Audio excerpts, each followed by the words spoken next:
Good evening. It is 7:30 p.m. on September 23rd, 2024, and I would like to call to order the meeting of the Lisle Community Unit School District 202 Board of Education. Mrs. Sims, could we please have a roll call? Sure. Ms. Foster? Present. Mr. Nagler? Here. Mr. Helderly? Here. Mr. Lesniak? Here. Ms. DiDomenico? Here. Ms. Sims is here, and Ms. Allman. Here. Thank you. If we could please rise for the Pledge of Allegiance. The flag is up front. I pledge allegiance to the flag of the United States of America and to the republic for which it stands, one nation, under God, indivisible, with liberty and justice for all.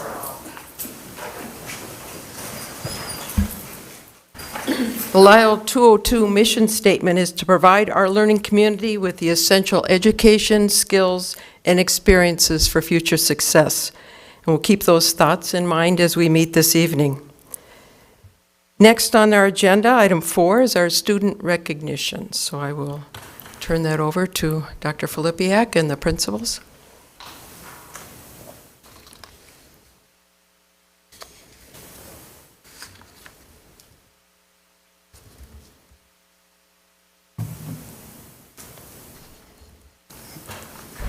Oh, I didn't know if you were saying anything. Yeah, okay, I was waiting for you.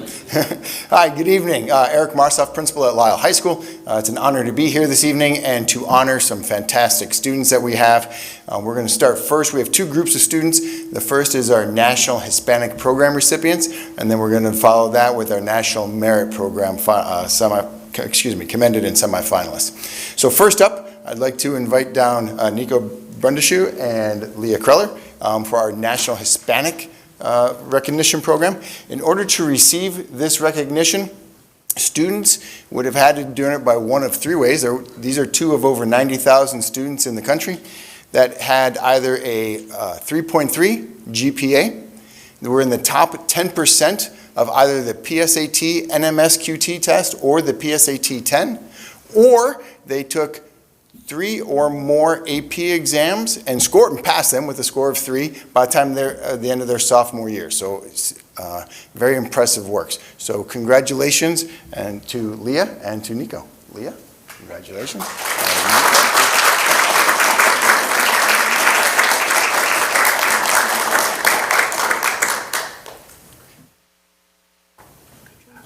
It's your turn to speak. Just kidding. You can go sit back down.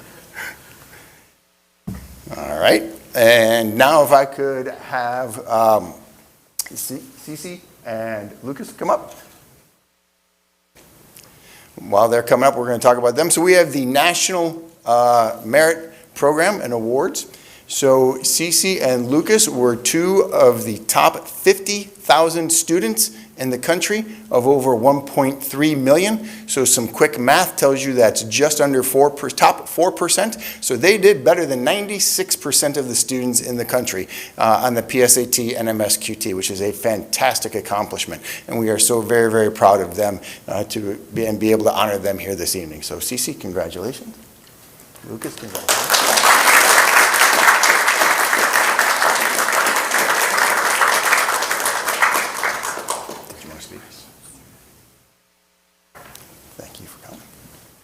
Now, where's Shiv? Come on down, Shiv.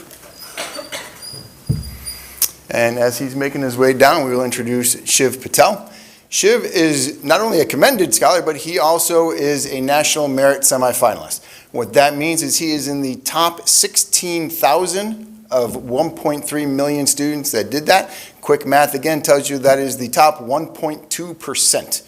Right, so 98.8% of the kids are not as smart as him as we go through. And so a fantastic test taker. So as the saying goes, there is no such thing as a free lunch. As I told him when he earned this award, he now has the opportunity to apply for scholarships.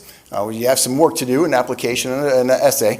But the National Merit Program awards over 7,000 scholarships nationwide worth over $28 million. So he has an excellent chance because he's Lisle. He's great. Right? So we know he's going to be fantastic. So congratulations, Shiv. Thank you.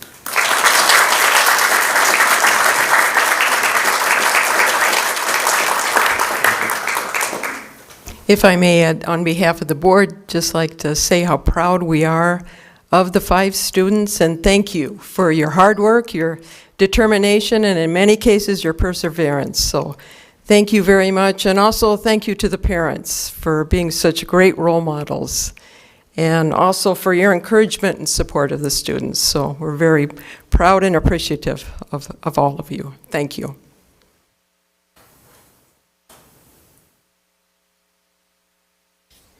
Okay, you are all welcome to stay through the meeting if you'd like to. You don't have to, but if you'd like to, you're welcome. I'll need a quick minute. Okay. Okay. No, we'll go.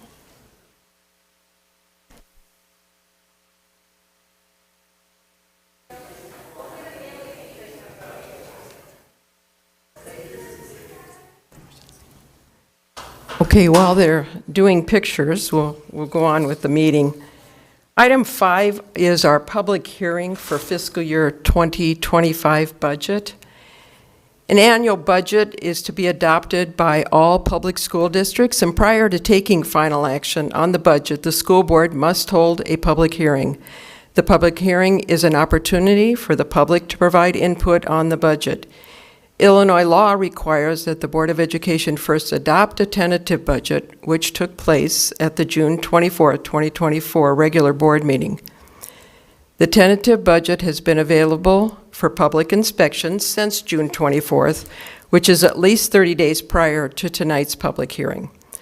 A breakdown of each individual fund comprised of the estimated beginning balance, estimated revenues by fund, estimated expenditures by fund, and the ending balance is provided in the budget summary, which was reviewed in detail with the administration over the past several months by the Board Finance Committee of the whole.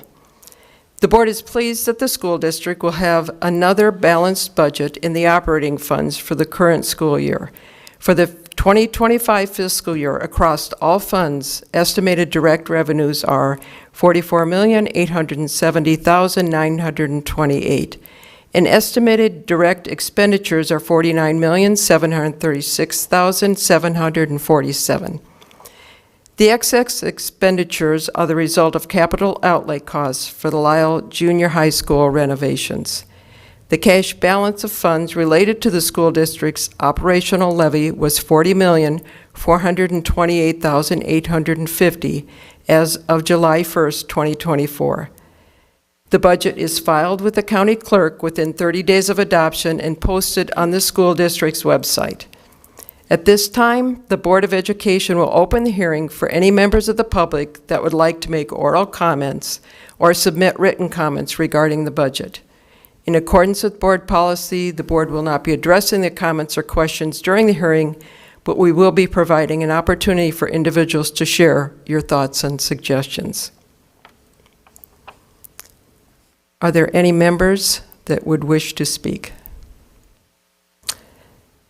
Seeing that all persons desiring to be heard have been given the opportunity to present oral and written testimony with respect to the proposed budget, and that the board has taken the statements under advisement, I would ask for a motion and second to adjourn the public hearing, followed by a roll call vote. So moved. Second. If we could please have a roll call, Mrs. Sims? Mr. Nagler? Aye. Mr. Helderly? Aye. Mr. Lesniak? Aye. Ms. Foster? Aye. Ms. Domenico? Aye. Ms. Sims is an aye, and Ms. Allman? Aye. Thank you, Ms. Sims. Okay, we'll go on to item 6 then, is public comment. Any members of the public? Were there any comments uploaded? We have not received any. Okay, thank you. Next is item 7, which is our action item. Just for the board's information, before we go through for consent agenda, 7A4B, there was an email. There were questions regarding the resignation, and there was an email sent out this evening by Dr. Kotelik about 5 o'clock. So hopefully that will answer all the questions regarding that. So does anybody have any items they'd like to pull for consent? If not, I will entertain a motion to approve items 7A, consent agenda, 7A1, board meeting minutes, 7A2, payroll pay orders, 7A3, vendor pay orders, 7A4, personnel, 7A4A, junior high athletic coordination, 7A4B, certified resignation, 7A4C, classified retirement, 7A4D, extra duty employment, 7A4E, extra duty resignation, 7A, let's see, I think that was it for consent agenda, if I'm not mistaken.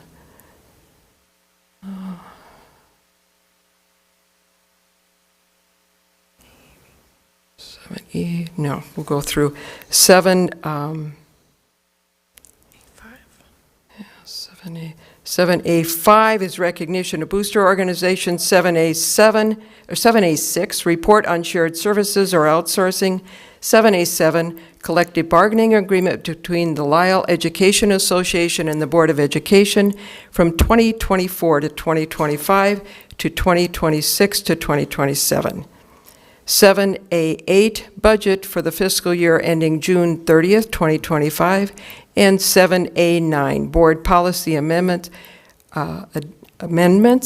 which were presented for first reading, and now this is second reading on Press 116. Can I entertain a motion to approve the consent agenda as presented? So moved. Second. Could we have another roll call, please? Yes. Mr. Helderly? Aye. Mr. Lesniak? Aye. Ms. Foster? Aye. Ms. DiDomenico? Aye. Mr. Nagler? Aye. Ms. Sims is an aye, and Ms. Alman? Aye. Thank you, Ms. Sims. Item 8 is our financial information. The board acknowledges receipt of the following reports: 8A, financial report; 8B, treasurer report; and 8C, compensation reports. Were there any questions or comments on those reports? We did get some questions asking the years and certain employees, and so these are always done a year deferred. So this is all the information that we have to post on an annual basis for the previous year. Okay, so those were for So if you 2024. saw names on there from people who retired, it's because it was from last year. Okay, Got it. Thank you. all right, thank you very much.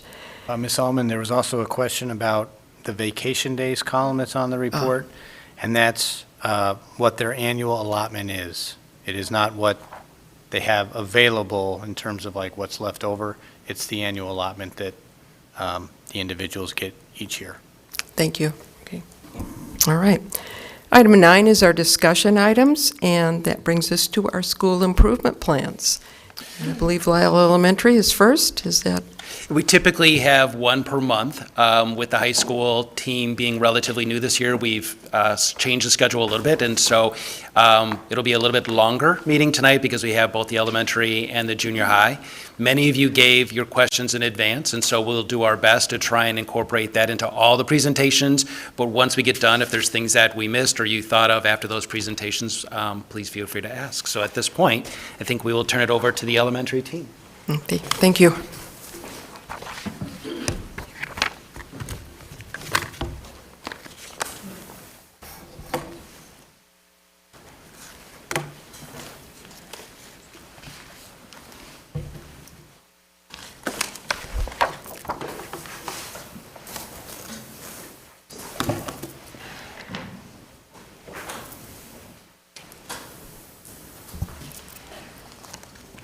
Good evening, Board of Education and District Administration. We are honored to be here tonight and to present our 2024-2025 School Improvement Plan for Lisle Elementary School.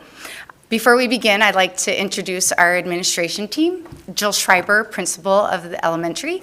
We have our Assistant Principal of Curriculum and Instruction, Mrs. Meredith McCormick, and we have our two new administrators to my left, and that is Ms. Kristen Petrella, our Dean of Students, and our Assistant Principal of Student Services is Ms. Hannah Baker, and we welcome them part of our team this year. Our presentation tonight will provide our school's progress, our achievement, and our future plans for this coming school year.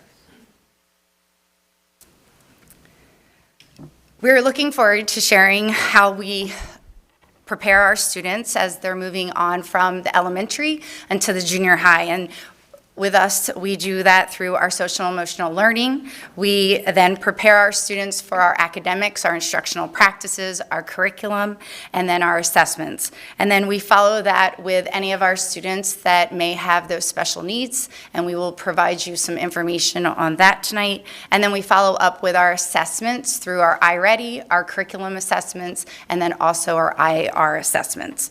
Lastly, we will share with you our action plan for this coming school year. We have learned that our students need to be ready to learn, and in order to be ready to learn, they need to be socially, emotionally ready. And we go about that in multiple different ways, and Ms. Petrella will start us off tonight.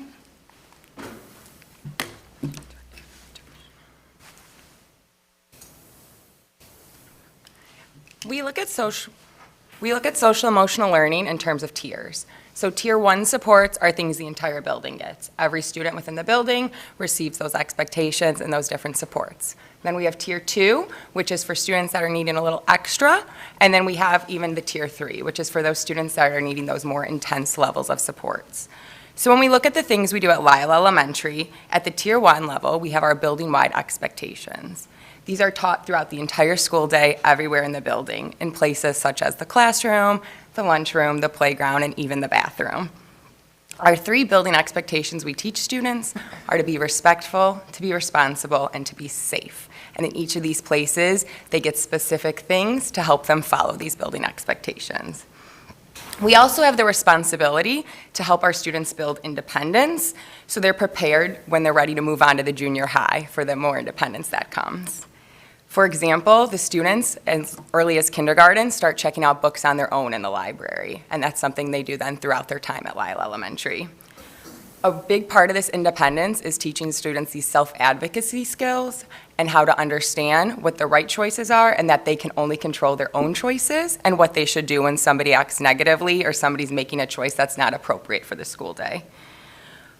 We teach students how they can talk to adults, how to advocate for themselves, and we use things such as a trusted adult so every student knows that there's somebody in the building they can talk to. Second step is our Tier 1 curriculum that is used across all of our classrooms. The purpose of the program is to help students build social emotional skills, and they follow lessons to learn things such as listening, working together, and getting along with others. Then we have the Zones of Regulation curriculum, which is our Tier 2 curriculum. So that's for those students that need a little more support. That's used in our special education classrooms and also with our social workers. This curriculum teaches students how to identify their different emotions, and it categorizes them into different zones. And within those, they learn to see things like, what does it look like when I feel angry? What is my body cues? How do I identify those things? And then what are different tools and skills I can use for these zones, such as breathing boards, movement breaks, or talking to an adult. Next, last year, we implemented the Ally Club, and that was for our 5th grade students. This Ally Club actually came from our Vision 202 meetings with our families, and the participants talked about ways to incorporate opportunities for our 5th graders as they are transitioning into the junior high. And one way was to create this club where 5th graders actually applied to be part of this club, where they had to share what leadership meant to them. They also were able to give some ideas of what they could do for our younger students as a leader. And during the course of the school year, when we do our building-wide expectations during the winter expectation rotation, we had the opportunity for these leaders to do the expectations. So our 5th graders were the ones that were giving those expectations that were designed for our cafeteria, our bathroom, our playground, our bus etiquette, our car rider etiquette, and making sure that they were learning from their older peers at Lisle Elementary School. We also have our student council, which is for our students in 3rd, 4th, and 5th grade, and that gives an opportunity for them to understand school government and what that can do within the Lisle Elementary School. We actually have students that get selected to be on student council by their peers within each classroom, so that's something that definitely helps with the leadership opportunities. Our student council provides ideas for our spirit weeks, which gives Today was pajama day, so that was pretty exciting to open up our homecoming week. And then we also have had opportunities with our Veterans Day Assembly, and they've created some opportunities during our winter months for providing food to the local food pantry. And also we've been able to provide funding to Make-A-Wish Foundation as an organization based on our student council representatives selecting that organization to support. While we know that our students need to be ready to learn, we then move into our academics. And our academics, we will discuss our instructional practices, our areas for our curriculum, and then our assessments. And we're going to pass this on to Mrs. McCormick.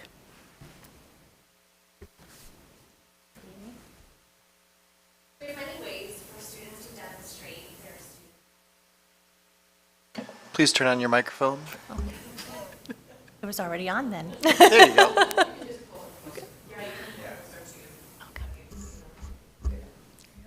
So there's many ways for students to demonstrate their learning throughout the school year. And one way we do that is through our classroom assessments. So those would be assessments like within our Bridges curriculum or our MyView curriculum. And those are both formative and summative assessments. And so those provide a lot of feedback to our teachers on how are their daily lessons going within the classroom and how are students responding to that instruction. In addition to those classroom assessments, we have what we call universal assessments. And so iReady and FastBridge are assessments that we provide for all students 3 times a year. And we do use both of those assessments in different ways.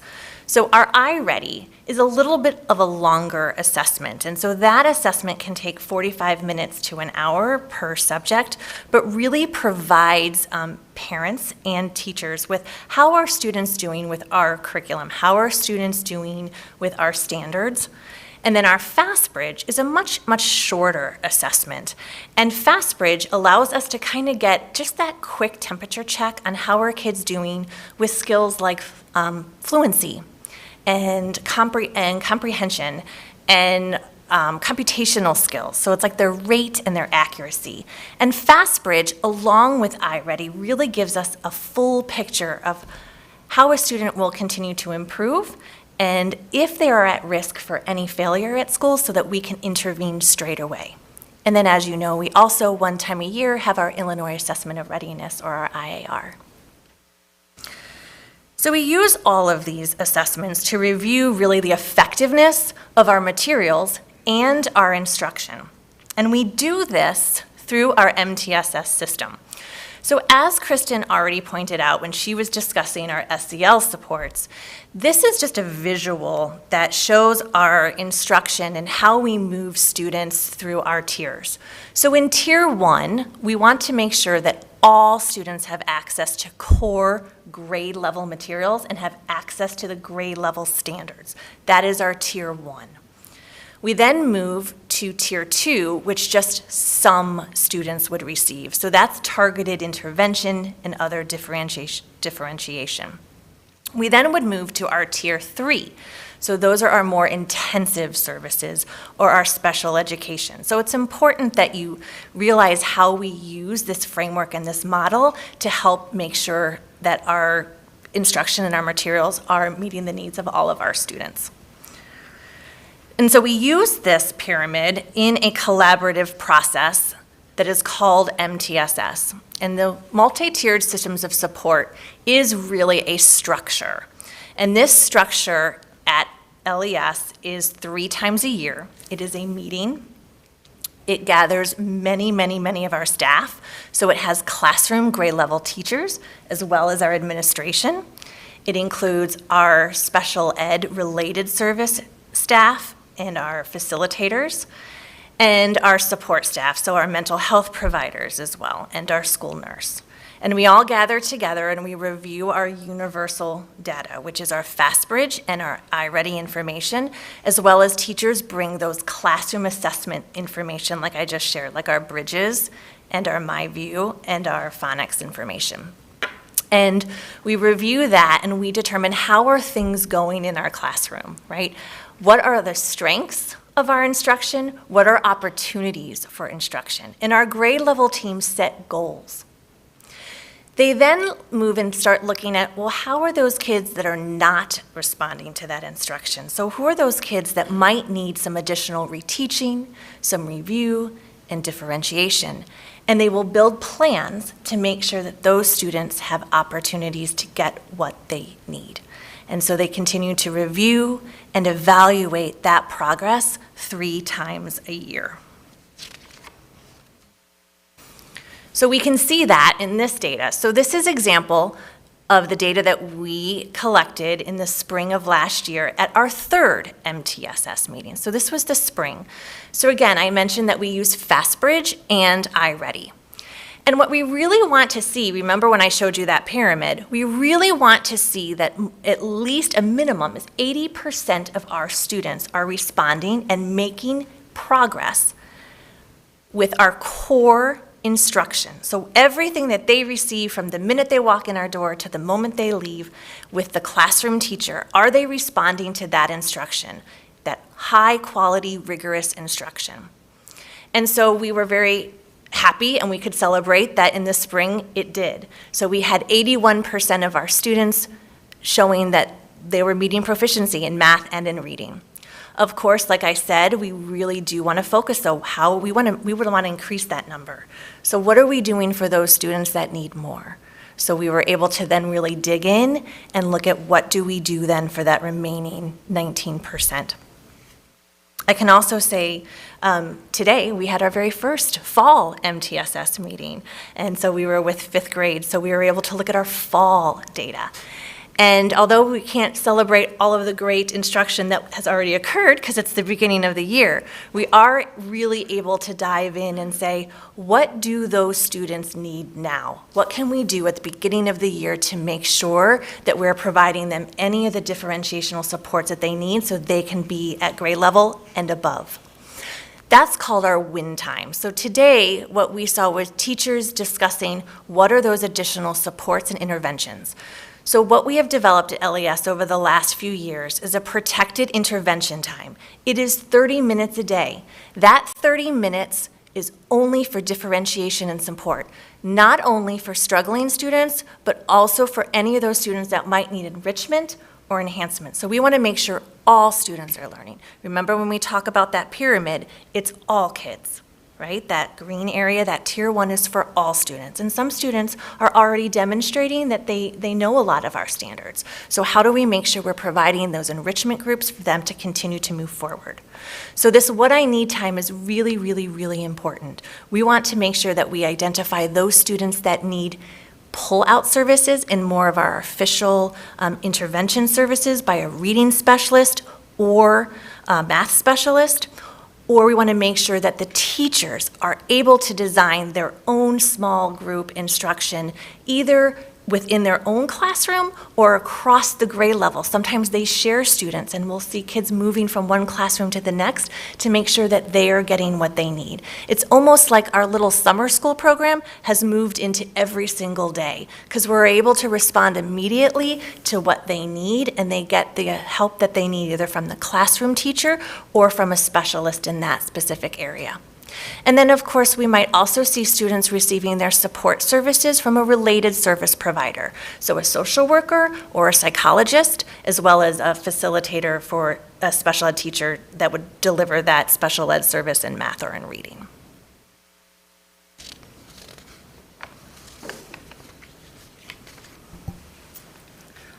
While we shared with you what we do with social emotional learning, our academics, and what our students receive within the classroom, we're now going to discuss our student services and that umbrella of where our students with special needs fall, and we're going to have Ms. Beaker take it from here. A large chunk of our student services department is made up by our special education services. We've indicated on this graph a depiction of how many IEPs we are servicing or how many students have IEPs. And we've also made a distinction between what students have a full IEP, which would encompass academic goals, behavioral goals. This would also have minutes for them to see the related service providers. So if they have speech services, social work services, occupational therapy services. And then we've also depicted which students have speech-only IEPs. So this would be students who are only receiving speech services and are only working on their speech goals. A little background information on this graph that would be important for you to know. Every year on December 1st, schools have to turn in an official count number of how many students have IEPs within their school. So the first two numbers you see for the 22-23 and the 23-24 school year, 132 and 135, those are our official count numbers from December 1st. We have not reached December 1st yet for this school year. So the number currently shown, 116, is our fall count. So to compare it to other numbers, it's a couple months behind. We do have about 20 open case studies currently. So those are students we've identified as needing additional supports and are currently going through the full evaluation cycle to determine if they're eligible for an IEP or not. We also are getting several move-ins of students who are coming in with an IEP from their previous district. So this 116 number will continue to grow. We are already seeing it, but just so you're aware, it looks a little bit lower, but it's not necessarily comparable because those numbers are from December and we're still looking at August. We've also looked through the breakdown of our grade levels and the IEPs we're servicing per each grade level. So the numbers that you see on this graph are our preschool through 5th grade. We've noticed a trend, which is pretty common, our higher grade levels as you get to 2nd grade, 3rd grade, 4th grade, 5th grade, there are more students with IEPs. This is just because students coming in for kindergarten are brand new to us. They're just now getting into the school environment. They're going through developmental stages, reaching different milestones. So we're kind of learning their needs. Once they get up to the higher grade levels, teachers, doctors, their parents are becoming more aware of different deficit areas or skills that have not been accomplished yet. So it's pretty common to see as you progress to the grade levels to see higher numbers of IEPs. Once you hit 2nd grade too, the academic demand starts to increase a little bit as well. So we're noticing that trend as well here at Lisle Elementary School, but it's pretty common to have higher numbers the more you progress through. We've also had a couple program additions to our school that we're very excited to talk about. From the board approval, we've had the addition of our 3rd through 5th grade self-contained classroom. So the population of students within this classroom are students who need additional support or higher levels of support than your typical student who's just going to the general ed classroom for their reading and math curriculum, and then they're pulled out for some academic interventions. These students need higher levels of support to ensure that they're reaching success within their school environment, but they don't necessarily need the amount of support they would get at an outplacement, such as SASD. So this classroom, the addition of this classroom, is really meeting that specific type of population of students. So we have continued that continuum. This type of classroom was available for kindergarten through 2nd grade. This program is also available at the junior high and high school. So this addition of our 3rd through 5th grade, we've really fulfilled the level of service that we can provide for these students as they progress.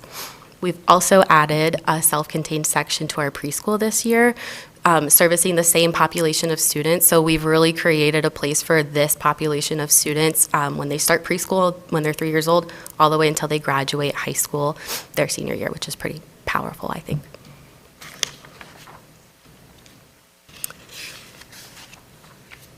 Kristen covered a lot of our Tier 1 supports that are available for all students in the area of social emotional learning, but we're still finding that there are students who need higher levels of support in this area.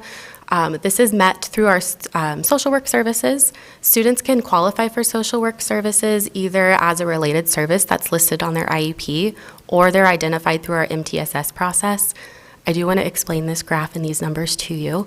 So that first number from 22-23, the 54, those are students that were identified for social work services only from their IEPs. It does not include our MTSS numbers. That light blue 110 number, those are from both areas. So that includes students who were receiving social work services through their IEP and also students who are identified through the MTSS process. So that number is both groupings of students. And then, of course, Meredith said that we have just started our MTSS process today, so we haven't finished identifying every student who would need these supports. So the 70 number for the 24-25 school year is solely students who have received this as a related service on their IEP. And then we've indicated with our dotted line that this number is going to grow as we finish our MTSS process and identify the additional students. Students receive social work through two different methods. We have our indirect and direct services. Indirect services would be a social worker kind of collaborating with a teacher. They're not working directly with that student, but they're talking with the teacher about different strategies or interventions that could be implemented within the classroom to help the student. So this is more of a collaborative kind of coaching approach where the social worker is able to offer their expertise to support a student, and then the teachers implementing these strategies. Or students are seen through direct services, so it's just like it sounds. They're working directly with the social worker. These are either through one-on-one individual sessions or group sessions. During these sessions, they're working on social skills, coping strategies, regulation strategies. Kristen talked about the zones of regulation intervention that we use as our Tier 2, Tier 3 supports. This would be a perfect example of something that would be used during these sessions, where they're working with that student to identify feelings and then also identify appropriate coping strategies, with the ultimate goal of that student doing those things independently and implementing those strategies on their own. On that slide, is it 504s, IEPs, and pre-K? For these numbers? Yes. Yeah, so the 110 number would be 504s, pre-K students, all grade levels, and then all students that we've identified for MTSS. The number 70 for this year is just 504s and just IEPs. Okay, thank you.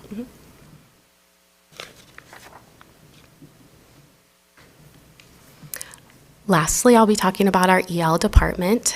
We have a wide variety of students within our EL department, many different variety of languages that students are speaking as their native language or at home, although most of our students are Spanish-speaking students. Students are identified as needing different levels of support depending on the need. 27% of our students at LES are falling within that highest level of support and highest level of need. This is typically made up of students who are newcomers, so students, families who are new to the country within the last 3 years, or students who are speaking little to no English. Just so you can have a picture of what this looks like, these are students that are typically seen twice a day for 2 30-minute sessions a day. And with over a quarter of our students receiving this level of support, our EL teachers are very busy seeing them throughout their days. Some background information on these numbers that I was able to pull. Last year, about 31% of EL students were receiving that high level of intense supports, and then the year before that, it was 16%. So this number continues to grow. We actually had 2 students start today from 2 different families that all fall into this newcomer category and will be receiving that. We also updated our number today. We've had quite a few move-ins of students who are identified as EL from their previous schools that are coming into our school. So this not only is our total number of EL students growing, but our number of students who need that highest level of support are also continuing to grow. The services that students are receiving their EL services in are also a little bit different. We have our bilingual services and then our EL model. Bilingual services are students will be receiving their instruction in both Spanish and English, so their core instruction, math, reading, science, social studies, they're in Spanish or English as needed. Or we have our EL model. This is where students are being taught the English language. This is done in 2 different ways. We have our push-in model. This is when the EL or bilingual teacher goes into the classroom with the student and supports them while they're in their general education classroom. Or we have our pull-out model. This is when that EL teacher or bilingual teacher pulls that student with a couple of other students and provides those services and that instruction in a small group setting outside of their classroom.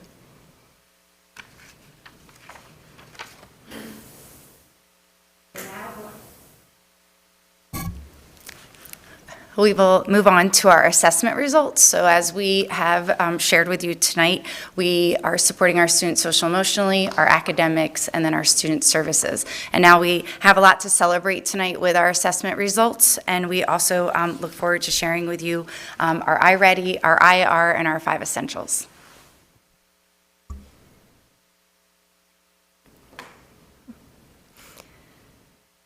So last year, we know that students were making expected progress and they met their typical growth goals. So iReady gives a typical growth goal for every single student. So we want all of our students to meet that goal. They also give a stretch goal. So that stretch goal is that challenge. It's attainable, but it's a challenge. And so we were really happy to see the growth that we made over the year. We also know from this information that our instructional materials are working and meeting the needs of our students, and all the kids then are making progress towards those grade level goals. It also lets us know that some of the areas of focus, so at K1, we are really focusing on students learning how to read. So How are they working with the alphabet? How are they working with those letters and sounds to put them together to read words? And then as we move into second grade, we're really working on multisyllabic words, which means really big words. And how do we help kids not only read those words, but how do we help them to be able to read in order to learn? And so that was an area of focus, as well as our writing last year. So this information lets us know that we're making progress towards those, and those areas of focus were working for us last year. And then again, like we were saying with our MTSS meetings this fall, we're excited that we know that we have students who are ready to learn. They are ready for grade level instruction. And this is really important for all of our teachers to know, is the students that are sitting in front of them right now are ready for grade level. They are ready to do hard tasks. They are ready to do hard reading. They are ready to solve complex problems. And yes, they may need some additional differentiation supports along the way during WIN, but they are ready to learn. And so it's great to hear the teachers plan and dive right into their materials and get ready to go. So.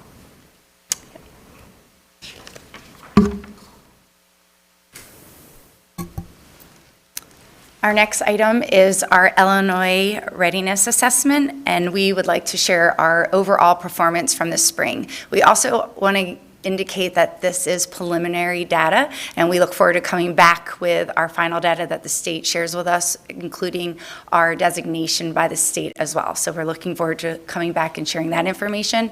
But as we share our preliminary results tonight, you can see that our students take this state assessment once a year in the spring, and it is to our 3rd, 4th, and 5th grade students. They take the ELA and the math and the IAR, and then our 5th grade students, in addition to the ELA and math, are taking the science assessment as well. And as you can see, from 2022 to 2024, we are seeing that step going up, and we have something to celebrate here. We know that our students, as Meredith has shared, are ready to learn. They're ready to learn the curriculum that we're providing with the instructional practices, and they're ready to take this assessment. And so we're going to go to the next slide and share with you our cohort data.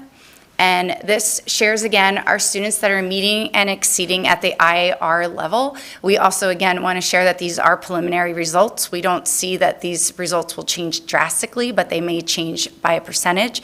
And so we look forward to, again, sharing that information with you. I think one of the things that was a question that we received today was, what are we doing about our math and what that dip looks like? And I'm going to talk quickly about our ELA with our 5th graders. And as you can see, when they were 3rd graders in ELA, they were at 25%. As they moved to 4th grade, 46%. And then this past spring, our ELA was 72%. So we're really proud about that percentage and getting our students to junior high, and hopefully seeing that continue to increase as they progress through the junior high.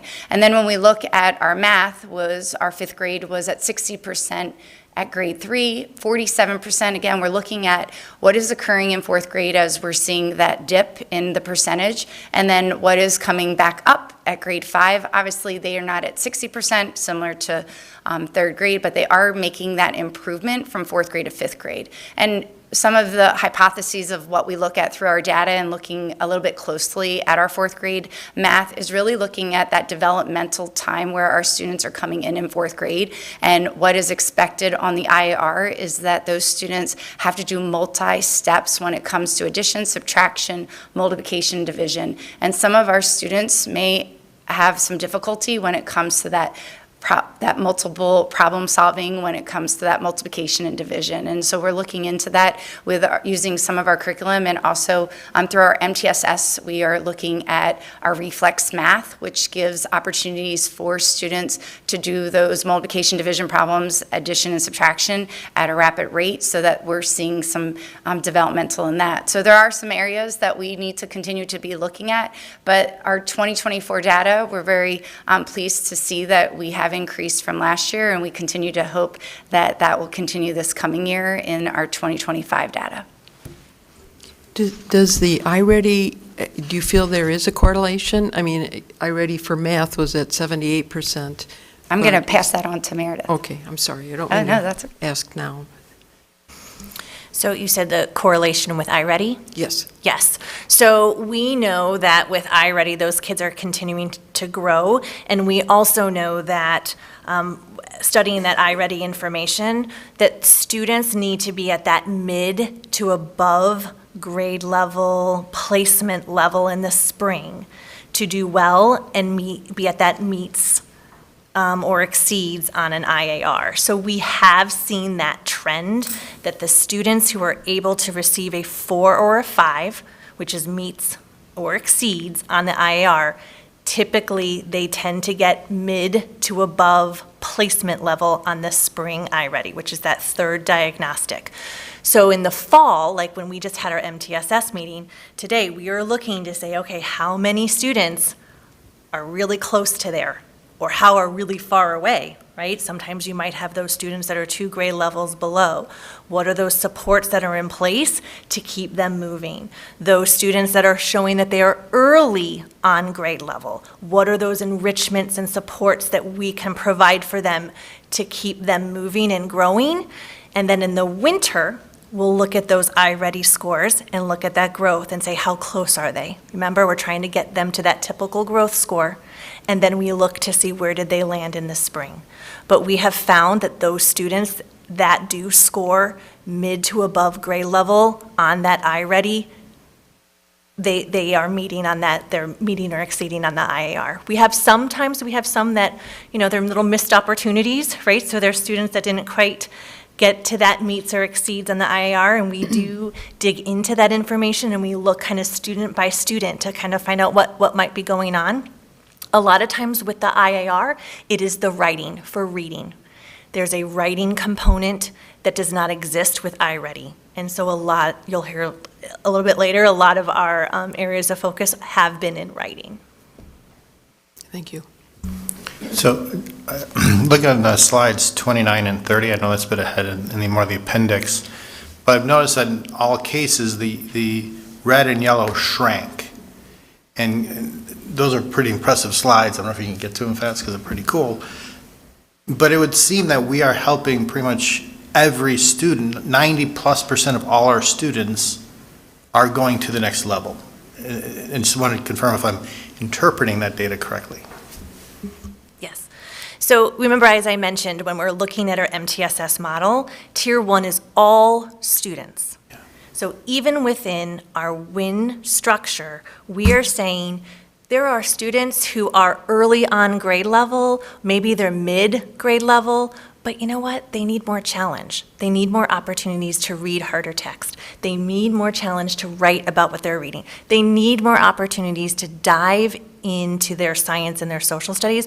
We're providing those opportunities for students to receive that during WIN. So our MTS process, again, it's not just for those that need help, it's also for how do we extend. It's important that all students are continuing to grow, and that has the greatest impact on those IAR scores.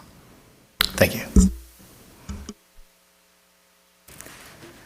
We are very excited. Actually, over the weekend, Dr. Lisle, our psychologist for 2nd, 3rd, 4th, and 5th, she sent us a diagram of our IR, and she's like, there's pretty many green and blue in that IR. And I said, yes, we just have to continue to make sure that we're providing the best instruction for all students at Lisle Elementary School.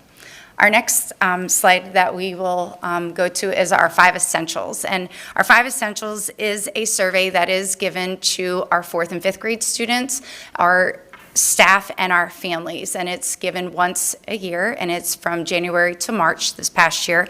And we specifically picked certain areas of focus that we believe is something that we look at each and every day with our students, our staff, and our families. And so one of the areas of focus that we'd like to share with you is the academic press. And many of our categories are neutral or strong or very strong. And we're very proud of where we are. We continue to keep working forward to that strong, very strong. But our academic press, we know that our students are having academic demands, and we see that in our our assessment data. And we want to continue to make sure that we were at 54 last year when we presented this, we're at 59. We're 1 point away from being strong in that category, and we continue to, look at that for next year. Our next item is we want to make sure that our student and teacher trust is occurring within the classroom and ensuring that our students feel this way. And again, this is our student survey of our 4th and 5th graders that's given once a year to them.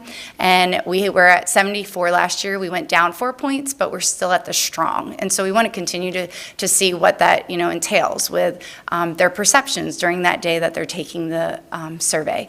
We also look at our supportive environment, that our students have demonstrated behaviors through our peer support. That might look like students presenting some of their projects that they've done, maybe working together. We were at 91 last year, which was very strong. We went down 11 points. Again, that's something that are missing opportunities within the classroom that are providing that peer support when it comes to academics. And again, keeping that at very strong as we continue to look at that.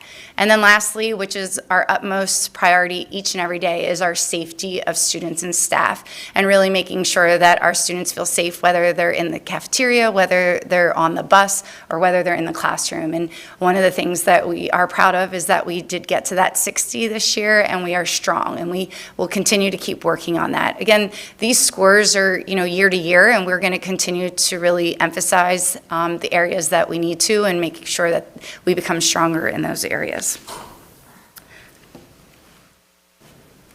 Our next with 5 essentials is our staff survey. And one of the things that I'd really like to share with our staff survey is where we were in 2022 to now. And when we look at our school commitment, we want our students to be, or our teachers to be collaborative. We want them to be deeply committed to our school. We were at 46 last year, and we are now at 51. When we came in as a new administrative staff, we were at 11 in 2022 to go to 51 by 2024 is a big significant jump, and we would like to see that continue to increase. Our quality of professional development, that continues to be something that we are working towards this year, as well as we implement our Bridges curriculum for our math in the third manual, and really focusing on our math professional development this year. And we are at 47 last year, and we moved to a 56. When we began our professional development in 2022, we were at a 14. So we went from a 14 to a 56. Again, neutral is not necessarily where we want to be. We want to be in that strong category, but we continue to keep working on that with our staff, our BLT, and our PLC. Our program coherence with effective leaders, making sure that we are establishing those programs and our assessments and our goals for our student learning. We're at a 45 last year, and we were at a 60, which is strong, which is something to be, again, celebrated. I think one of the things with the program coherence in 2022, we were at a 22, and now we're at a 60. So again, a significant jump. And then our next item is something that we really want to make sure that our families feel involved in the opportunities that we give to our students and the decision-making that they have within our school. And we were at 63 last year, and we went up to 73. And again, looking back at 2022, we were at a 38, and now we're at a 73. So that's a significant increase. And we're very proud to know that our families are part of our decision-making for our students. And then our instructional leadership with our effective leaders. Again, in 2022, we started at a 1, and we're at a 62 in 2024, which is pretty significant. And we are very proud, and we will continue to keep working on that to get that higher. Hopefully, we'll be at very strong next year when we come back. Our 5 essentials, our parent survey, it's a little different with our parent survey. It's our parents get to be surveyed, and they will decide if they strongly agree, if they somewhat agree, if they extremely likely agree, or somewhat likely agree. So it's a little bit different than what the students and the staff are surveyed. But the areas that we really like to focus are is that we see that these 4 categories, our families believe that their children are in good hands when it comes to Lisle Elementary School.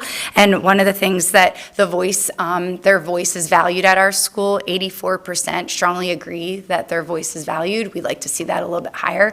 I think the biggest thing is 97% feel that they're welcome when they come into our school, and that can be they're coming for an activity, activity. They're coming to pick up their child at the nurse's office, depending if they're not feeling well. They're coming in for a field trip, and they're feeling welcomed. And I think that goes to show the staff commitment and our families understanding that that's what we want. We want them to feel welcomed.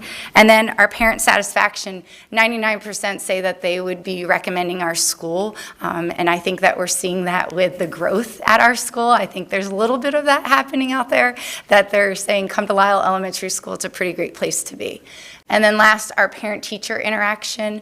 This is where our parents are feeling that they're understanding what's happening in the classroom and what their child is learning. 74% say that they hear from the teacher once a week or more, and 17% feel that they hear 2 to 3 times per month. Obviously, that's another area that we'd like to see increase. We want parents to know what's happening within that classroom and really establishing that partnership amongst our families and our teachers.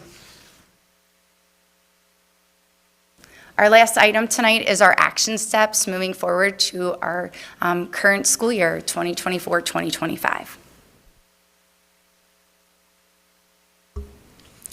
So much of what we are focusing on is ongoing. So a lot of what we have started the last few years, we're continuing to grow and develop. In the areas of our curriculum, like Dr. Schreiber mentioned, we have updated our bridges to version 3.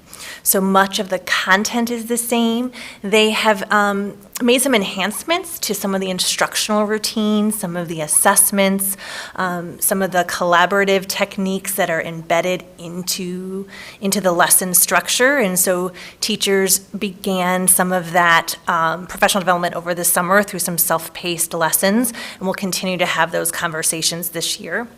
As well as we are only in year 2 of our phonics curriculum at K and 1, as well as they are dabbling a little bit in a new comprehension program as well. So that is at the lower grades to really work on a read aloud structure that engages students in conversation around the text. And then we're going to continue to develop targeted supports for all of our students through our MTSS system and analyze that data. And then a new one is with artificial intelligence at the elementary. You might say, what does that look like at LES? So at LES, that looks like teacher enhancement and teacher support. So some of the instructional tools that we are using right now allow teachers to create additional content that they can use to, for example, build background knowledge, additional background knowledge or support on a topic or idea, maybe in social studies or a thematic unit that they're teaching, in my view. So right now, AI really is a teacher-facing tool that allows them to create and be more efficient in content for students.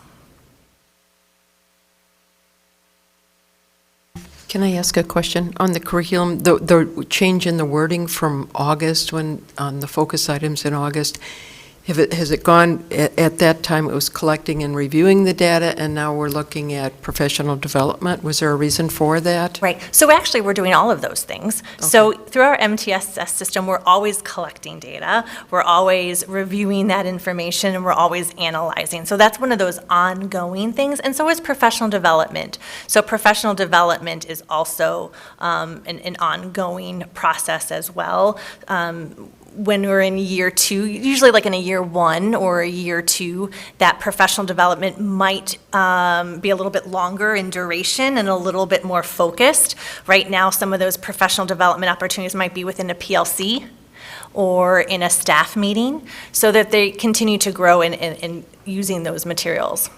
So the K1 phonics curriculum is in year 2. Is in year 2 now? Yes. And spelling and encoding is in year 2 also? Correct. Okay. So one of the things within our phonics curriculum is, as I mentioned before, students are learning how to read, and we're really focusing on reading, those letters and those sound relationships. But one thing that our magnetic reading program really is asking us to do, which is kind of new for many of our students, is a lot of dictation. So dictation means I'm going to say the word and you're going to write the word. And that is something that sometimes our lower students have not always, not lower, but our primary students have not always focused on.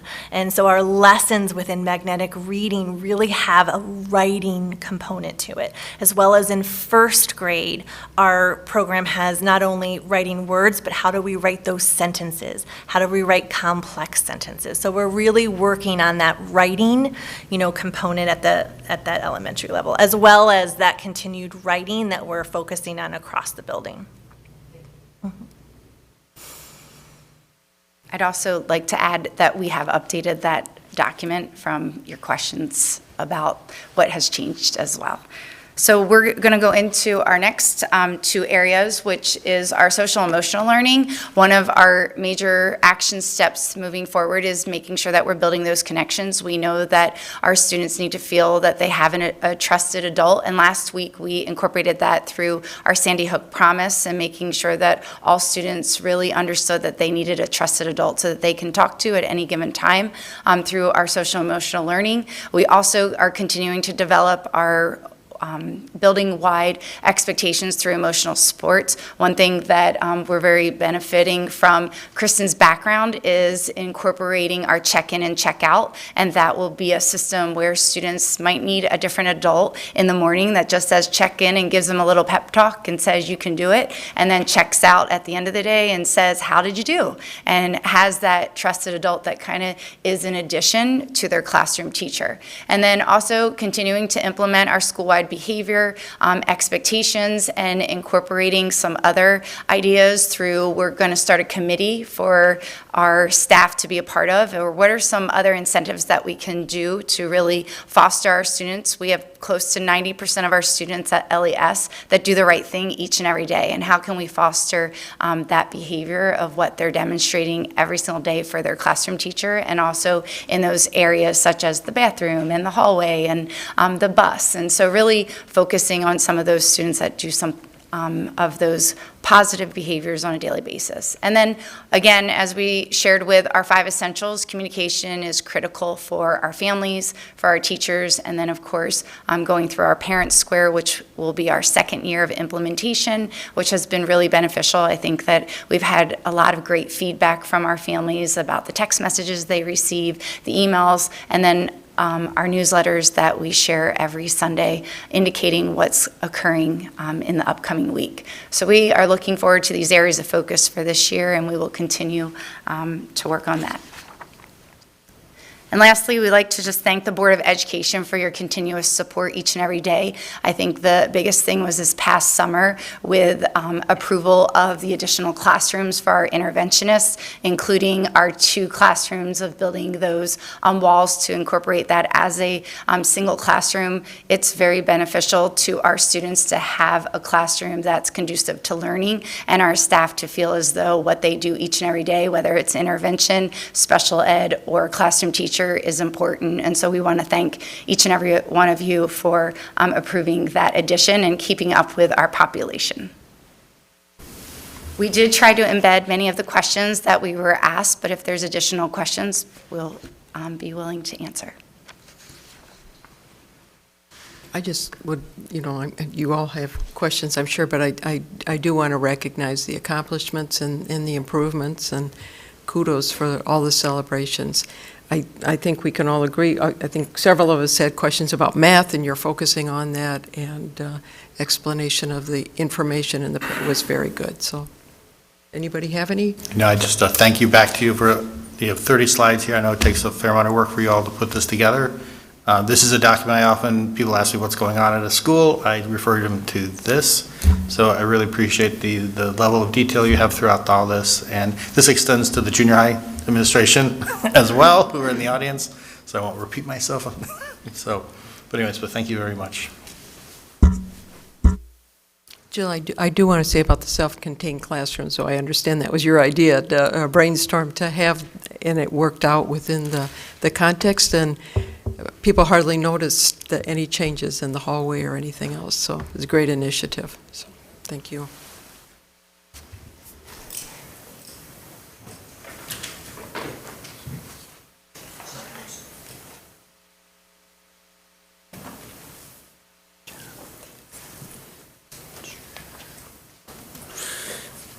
So that will definitely be a tough act to follow, but knowing that both of these are on the same night. Do you want to take a 5-10 minute break, let them set up, or are you ready to dig into junior high?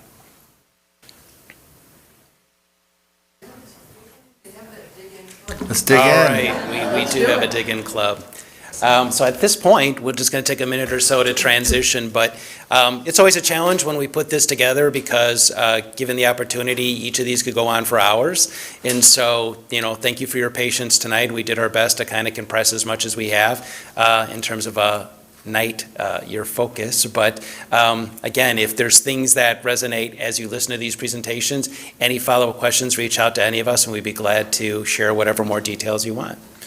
So at this point, speaking of point, it looks like Mr. Carney, you're in charge of the pointer. So the slide will be up and ready whenever you're ready. And at this point, we'll transition over to the junior high. So thank you.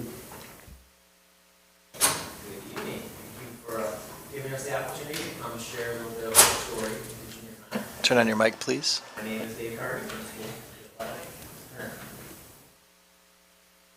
Oh, there we go. All right, I'll start that again. So thank you, school board and district administration for allowing us to have an opportunity to come and share a little bit of our story here at the junior high. I am extremely lucky to work with some wonderful individuals, and I'd like to introduce some of them to you. So Dr. Vinny Slowiak is our instructional coach, also known as Mr. Everything. He pretty much handles everything at our school. Doctor of everything, sorry. Ms. Lindsay Norwood, who's our assistant principal for student services, and Mr. Tor Erickson, our assistant principal for curriculum and instruction. And again, not only do we have a great administrative staff, but wonderful teaching staff, who's the most dedicated group of individuals I've ever worked with. I'm very lucky to be principal here at Lisle Junior High for a lot of reasons. Thanks to you, school board, for being so supportive, district administration again, and then having a team like this and a staff that we have. And not to mention the students that we get to deal with on a daily basis, which is the highlight of our lives and what we do. And again, I'm just glad to be able to share a little bit of that story with you guys. So we do start off following the same pretty much as the elementary school, and it comes to the order that we're going through. We do start off with social emotional learning for a lot of reasons, but again, we are in a very rewarding area and career, but also with a group of students that we are excited to work with. The amount of growth that they go through from the time they're pretty much 11 through 14 when they leave us is tremendous. What comes with that is a lot of challenges.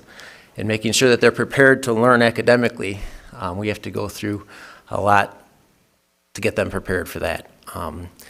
There's obviously a transition from 5th to 6th grade. You've got going to multiple teachers, multiple classrooms, lockers, hallways, all the different things with the junior high. Not to mention all the challenges of developmentally in those stages. Have we all gone through the awkward stages of junior high and how difficult that can be, and the challenges that brings, and it's just doubting yourselves and where you fit in, and just trying to figure all that out. So we spent a lot of time, and we always will spend a lot of time working with students, building up that self-confidence so they're willing to take the risks, they're willing to put themselves out there, so that's the way they can learn academically and grow. So it is a huge focus for us. It always will be. It kind of starts with our PRIDE acronym here, and that is really embodies everything that we believe in at the junior high and what we value as a school community and a school family. So we do dedicate the first couple weeks of school, and we break it down and we go over each one of these. And we talk about participation. You guys have heard me say it over and over again. Our kids get tired of hearing me say that, about how important it is to get involved in something outside of just the regular school day. Not only to learn obviously valuable skills of time management, but also being something bigger than just you as you build up responsibility and everything like that. But under the participation, so we spend the first day talking about what that means and what it means at the junior high and how many opportunities you have, especially for our 6th graders that have walked in. So we spend that day explaining that, the importance of that, and then we give the students a survey. And the students have a list of all the different activities that we have throughout the year, and they pick the ones that they're interested in, fill it out. Dr. Slowiak helps with all that, puts all the data the way it goes, gives me the spreadsheets.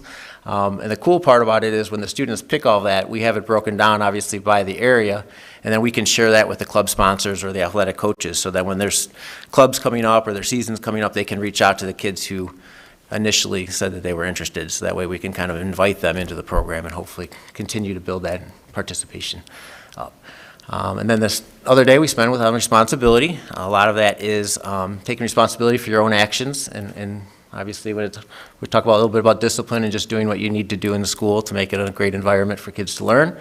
But also just responsibility individually when it comes to homework, checking grades, how to use PowerSchool, how to use Google Classroom to clear out all our classrooms from the year prior, and all the different things like that within that day.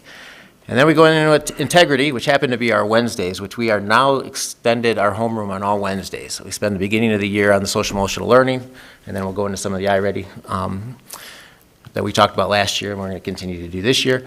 But within that time, we talked about integrity and doing the right thing, and if no one's watching, still doing the right thing, having your values, having your principles, and being able to stand up to those. Is again, challenging time of middle school. Peer pressure is huge. They want to fit in. They want to be accepted by their classmates, and just again building up, making sure that they know what's important to them and that they can stand up for that. And then part of that being the extended homeroom is we had a poster contest. Overall, 5 of these, and they were put together posters, and what you guys, I think, saw in the newsletter, the winners that we had, but we had an incredible amount of students that participated that turned in posters, which was great.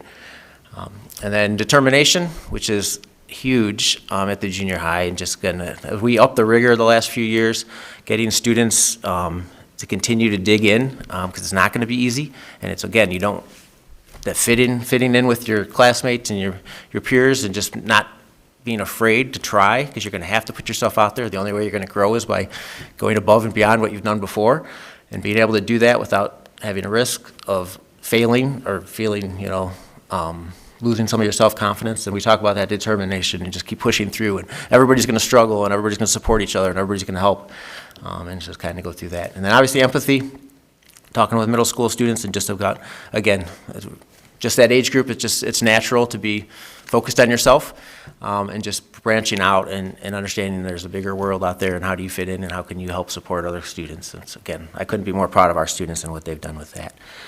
That's kind of where we started. Obviously, Pride, you've heard our Pride team. We put together with our students from our homerooms to teach leadership skills. So we have 2 students in every homeroom that join in our Pride team. They meet on a weekly basis and plan a lot of our different activities. Pride points were given out, our entire incentive program. We have a combined, it's got to be over 75 years of educational experience. After many, many hours of research, we determined that food was a good incentive for kids at junior high level. So the Roar store obviously comes into it, and we have our store on Fridays that students earn those points for doing all the things that we value as a community, and then they are rewarded with being able to spend those points at the store, which has been great. Big focus this year, which is a little different, with those extended homeroom periods. To start off the school year, we spent a lot of time working on executive functioning skills. We've noticed our students have really been struggling with that, again, with the transition from 5th to 6th grade, but even our 7th and 8th grade students. Just learning some of those skills that needed to be on to be successful academically. So we spent lessons on being on time and prepared, staying on task, ignoring distractions, organizing tasks and planning ahead, studying for tests and quizzes, asking for help, clarification, and accepting help. Those are the main categories that we start with. We just finished up those lessons. That's been a great start. I think we're doing really well with how the year started off. I'm very proud of it. And then we did that and universally at all 6th, 7th, and 8th grade level to just, again, have those expectations throughout the entire building. And then built in that, we obviously go to the grade level expectations. So all our team of teachers at each level are emphasizing that, reteaching it, focusing on those skills as they go through their units. The needs-based instruction really goes to targeted lessons based on areas of concern. So we do a lot of gathering feedback from students. I think it's a huge for students to be advocates for themselves, but I think they're the voices that hear. They know what's going on in the hallways. They know what's going on. So we send out surveys all the time. We get feedback from them on what's going well and what's not going well and different things like that and what we need to focus on. And obviously our teachers can give us valuable information on what's going on in the classroom. So we take that information and we target lessons that we feel are going to help support the students in those ways. We do use Be Good People now, which is a new curriculum. We used it last year as a pilot. We used to use Second Step is what the elementary school uses. We've been doing that for, how many years did we have Second Step? Probably lot of years. And we kind of felt like the students were starting to tune it out because it's something that they've had for a long amount of time. It was the same type of voices, same type of videos. And we were lucky enough to find Be Good People is out of Minnesota, developed by teachers in the school district. It's free. And it's just been very valuable. The videos are very engaging. There's just good talking points. It's easy for teachers to use. So we've been utilizing that program, and we kind of pick the units that we feel are that we need to address the most within the building. And the other nice thing about the Be Good People is there's a lot of additional lesson resources built into the program, but we also pull things from outside and use that. And then with those different surveys that we do, and we also do the SEL screener, which we're doing actually this Thursday, and we gather that information from students along with other data sources like attendance, discipline, and different things like that to create any small group interventions that we may need to help support kids. So you heard the elementary school talk about Tier 1, Tier 2, and Tier 3 interventions. Same kind of thing with us. So our Be Good People, our SEL lessons are all our Tier 1. And then as we go into higher needs, that's where we do the small group interventions for more Tier 2 and then more individual things for Tier 3. And I will hand this off to Mrs. Norwood for Student Services. Can you guys hear me? Is my mic on? Okay, good. Good evening, everyone. I just wanted to talk a little bit about the breakdown of student services. Our student services department is available to help all students, but they've also identified quite a few students that need something outside the realm of just a typical student in a typical school day. And so this year I put together the number of students with 504 plans, the number of students with IEPs, and then the number of students who receive regular psych or social work support. So students with 504 plans have an identified physical or mental impairment that has an impact on one of their major life functions. In a school, we see it typically as thinking, learning, concentrating, things like that. So we have 17 students this year that have a 504 plan. It's 5% of our population. It's actually a 2% decrease from last year. Our numbers, as I was looking at these and getting questions from the board, our numbers look bigger, but our student population has grown as well. So we were at about 307 in the beginning of last year. We're at 331 right now. So even though our numbers look a little bit larger, our percentages haven't changed a ton. Students with IEPs, those are students that have individualized education plans based on qualifying for special education services. We have 45 in our building right now. 5 of those students are speech only, meaning they're working solely on speech goals. That doesn't mean that's all our speech pathologist does. She also supports students that have speech-related goals on their IEPs, but we have 40 in our building that are either academic need or social emotional need or a combination of both. That's 14% of our population, which is almost exactly what it was last year. It was right around 14% as well. And then students who receive regular psych or social work support, I have that word regular in there, which I wanted to just clarify. That's students that meet with a psych or a social worker on either an every other week or an every week basis, whether that be individual or in a small group. So this year we have 83 students. That includes students that have psych or social work minutes on their IEPs, students that have school counseling on their 504s, or students that we've identified or parents have reached out to us saying that they need more support throughout their school day. And so although that number's larger, it's only a 2% increase from what we had last year. Last year we were seeing around 70 students, but with the increase of our population, we're still seeing about 25% of our students needing additional support throughout their school day. On our next slide, I wanted to highlight the increase in our English language learners. In the past, we have had students, a higher percentage of Spanish-speaking students, but this year we grew to having exactly 20 students that are Spanish-speaking as their primary or native language. When that happens, the state of Illinois requires you to become what's considered a transitional bilingual education school, which means we hired a bilingual teacher this year. That bilingual teacher is providing services for students at all different English proficiency levels, and she does that through a push-in and a pull-out model. So we have one teacher that is supporting 6th, 7th, and 8th grade language arts classes, and we were grateful enough to figure out that she can also have common plan time with our 6th grade teachers, our 7th grade teachers, and our 8th grade teachers. So she's hustling throughout the day. In order to support those students, especially at the newcomer level, which again, as the elementary said, brand new to the U.S., brand new to the English language, she has a pull-out period at the end of the day for 1 period for 6th graders and 1 period for 7th and 8th graders, where it's a resource period. So she can meet with the students and work on any subject level, which is why it's so important that she has that common plan time with the 6th, 7th, and 8th grade teachers. This is a significant jump from where we were in past years, and we still have students that are speaking languages other than Spanish, and they are continued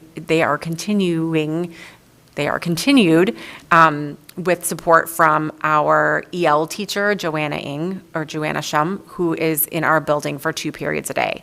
So in her school day and within their school day, they are given an English language, ESL 1, English as a Second Language 1, or English as a Second Language 2, where she is solely working on teaching them English and making connections to their native language, but really working on proper English instruction.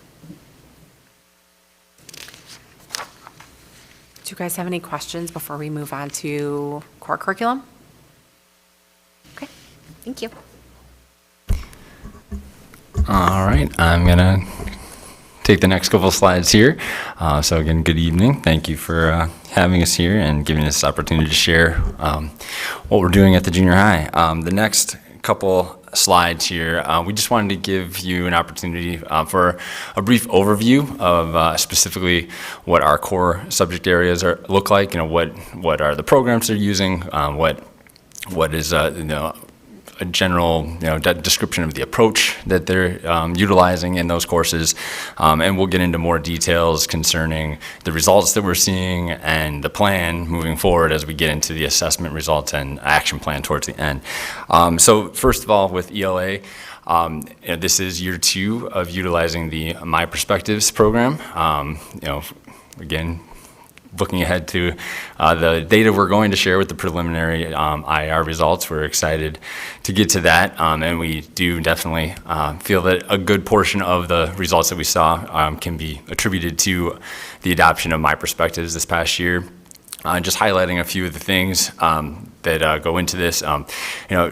It's not that, I wouldn't say it was a major shift in our teaching practices. It was just a way to streamline and organize and direct and focus our efforts appropriately and in an organized way with a program like this. So you notice being able to integrate all the different aspects of ELA instruction into the one course with language arts, whether it's reading, writing, speaking, vocabulary, and grammar. We also have that second period of the day where they have additional ELA instruction with literature, where our teachers were able to support even further or dig deeper into maybe a novel study or a poetry unit, things that were able to just enhance the learning even more beyond what the My Perspectives program allowed in in our language arts class. The diversity in the text, you see the challenging and relevant texts. Again, just having a program where it's laying out what text it's using, making sure that they are at grade level appropriate reading level to challenge all students at that grade level, and relevant as well, so the students are engaged and interested. And then the rigorous performance-based assessments. The main thing there is that the instruction and the assessments are based on the grade level standards, but the rigor that we're asking of our students within this program was definitely an increase. So it's not only showing up in the instruction with greater expectations of the students with just what they're learning on a daily basis and having to demonstrate, but also on the assessments. Really, not that we're shifting completely away from a traditional test with multiple choice sections and short answer sections, but definitely a larger focus and a more frequent use of performance-based assessment, which more often than not is an essay. But as they move on through junior high and high school and college and even into life, that those writing skills we know are essential. But a performance-based assessment could also be a presentation or some other, similar project where they're being able to demonstrate their learning beyond just answering, like I said, multiple choice or short answer questions. And again, our students responded really well to that, which we'll see when we get to our results with assessments. On math, we are shifting this year in our first year of implementing Eureka Math Squared. So the Eureka Math program has been around for a long time. It was one of the first programs with Common Core Math that was sort of leading the way of really showing what it meant to be fully aligned to the Common Core standards and the mathematical practices. But over time, other programs, improved, and especially in the usability side of things, the tools and resources for teachers as well as students wasn't really keeping up. We had been looking at Eureka Math Squared for a couple of years because they obviously were seeing as a publishing company that they wanted to continue their strong expectations with meeting the grade level standards, but also be able to support the students and teachers with that usability factor. And this release of the Eureka Math Squared has definitely done that. Again, we're just in the early stages of, but we're already hearing good things. One of the main things we're excited about is that they've streamlined the units of study for each grade level in middle school, so that we are able to just focus on those essential learning standards at each grade level that they're going to need to be successful as they move on from year to year in math, which should, because of that streamlined approach, we should be able to actually address more of the grade level standards. That was another downfall of the original Eureka Math. They actually admitted themselves that the lessons were really more 75-minute lessons, and we have 42-minute periods, so you can tell that doesn't correlate well, to be able to cover as much content as we'd like to when it comes to making sure our students have at least been exposed to as much as possible with the grade level standards by the time we're taking our spring state testing. I already mentioned some of the improvements in usability, the workbook itself, updated online tools. It's just, again, it's early on in the implementation, but we're excited with what we're seeing so far. Moving on to science. With science, we have a few years now been using the Open SciEd units of study. This is a not-for-profit organization that made a point to first focus on middle school science instruction to get some materials out there that were fully aligned to the next generation science standards and the science and engineering practices. And they didn't wait until all the units were done. They just, as the units were completed, they were released and teachers could start using them. So we were sort of early on in adopting those and bringing those into our programs. And I think it's been about 2 years now since they did have the full curriculum at the middle school level developed, and we've been working on utilizing as many of those units at each grade level as possible.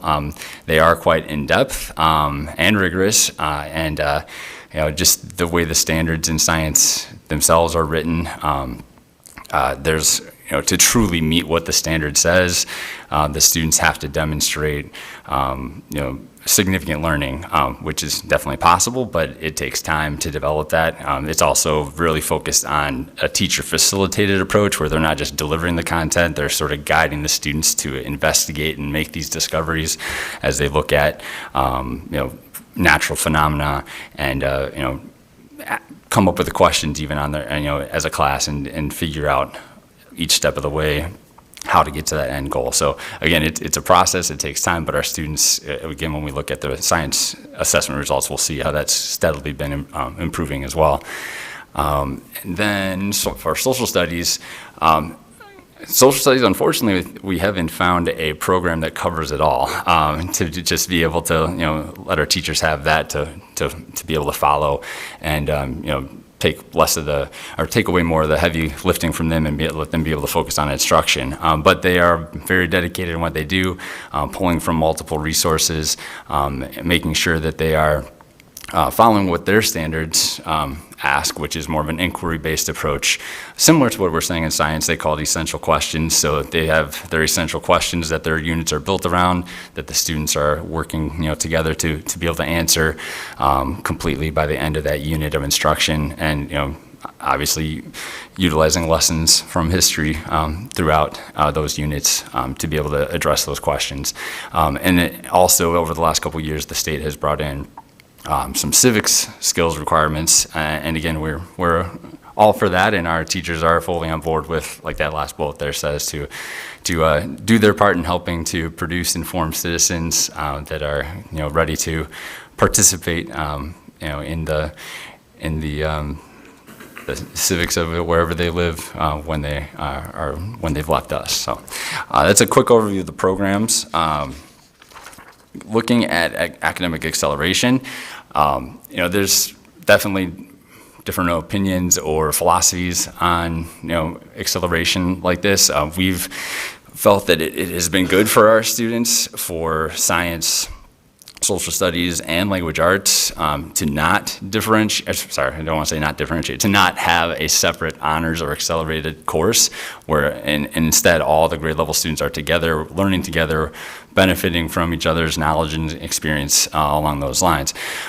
In the area of math, though, it does seem like it has been beneficial for our students to be able to accelerate a grade level or two in some cases, just based on them already having the knowledge and knowing the concepts and skills for their specific grade level. So that begins back in elementary school, where students are recognized based on assessment results and teacher recommendations, and we continue that through middle school. We specifically look at the end of 7th grade math, so that would be our 7th graders taking 7th grade math, or our 6th graders who are taking 7th grade math as a pre-algebra course, as an accelerated course. They all take an algebra readiness assessment in the spring of that school year, as just another measure, along with other I-ready results and again grades and performance in their classes, as just another measure to make sure we're not missing any kids that actually are ready for algebra in that 8th grade year. Speaking directly to, there were some questions about our percent of students that are in 8th grade, and again, just reiterating that we have chosen to take the approach of instead of like an algebra for all, some would say, where some schools or districts choose to put the majority of their 8th graders in Algebra 1. We have made the decision, along with talking with the high school math department about this, to still teach an 8th grade algebra course for the majority of our students. We've mentioned this in the past, that course is that 8th grade math course is similar to what algebra would have been before Common Core. When we think of solving equations and graphing lines, it's like that is what 8th grade math is now. So that is, that our students are going into high school with a lot of work on those, essential algebra skills.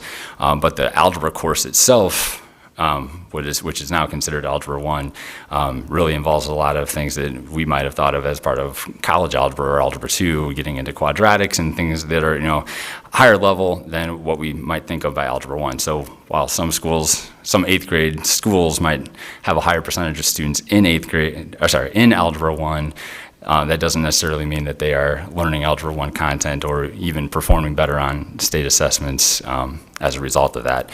So we still are around that 25 to 30% range for depending on the year, for the number of students that we have that are enrolled in algebra. We're definitely not opposed to looking to expand that, but we really make a significant effort, and I think it's a benefit of our size to be able to truly look, one kid at a time and see, are we making the decision that's best for this student, to be able to maximize their potential.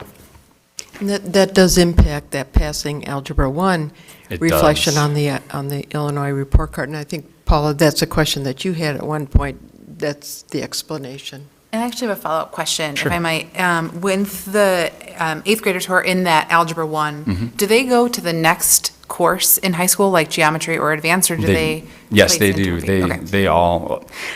I say all, almost all. It's very rare that one of our students doesn't continue on into geometry or honors geometry as a freshman.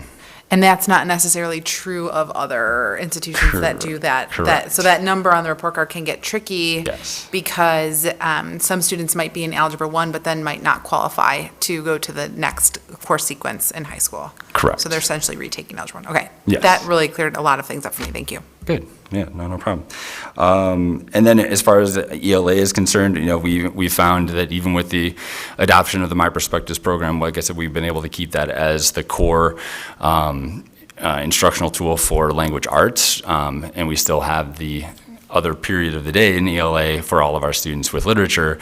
So we have been able to, find those students that need a little bit more of a challenge, higher reading levels, higher expectations with their writing, with their course or class discourse and discussions and things like that, and really pushing them to prepare them for an honors English experience in high school.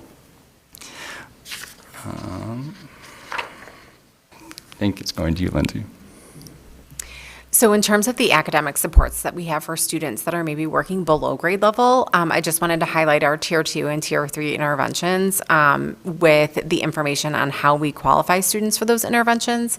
And so in math and reading, we rely heavily on our iReady diagnostic. Students between the 10th and the 35th percentile we take a second look at those students to decide what's the best intervention for them. Typically, that's a Tier 2 intervention, which is our exploring reading, exploring math, or exploring writing classes. Tier 3 intervention is below the 10th percentile on math and reading iReady diagnostic, or students that have a significant skill deficit. So we are seeing students that are able to muddle through more difficult texts, but are still missing some significant decoding skills, which is going to make those more rigorous texts really laborious to kind of muddle through and comprehend. And so if you're looking at these Tier 2 and Tier 3 numbers, the totals are relatively similar to last year.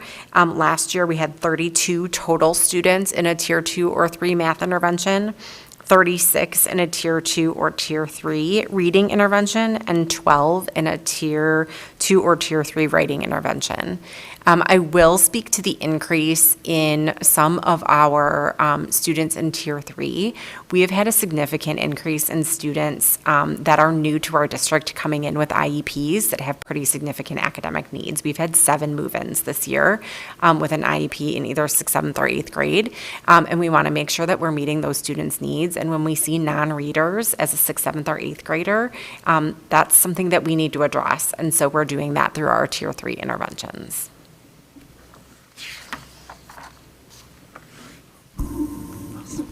Hi, everybody.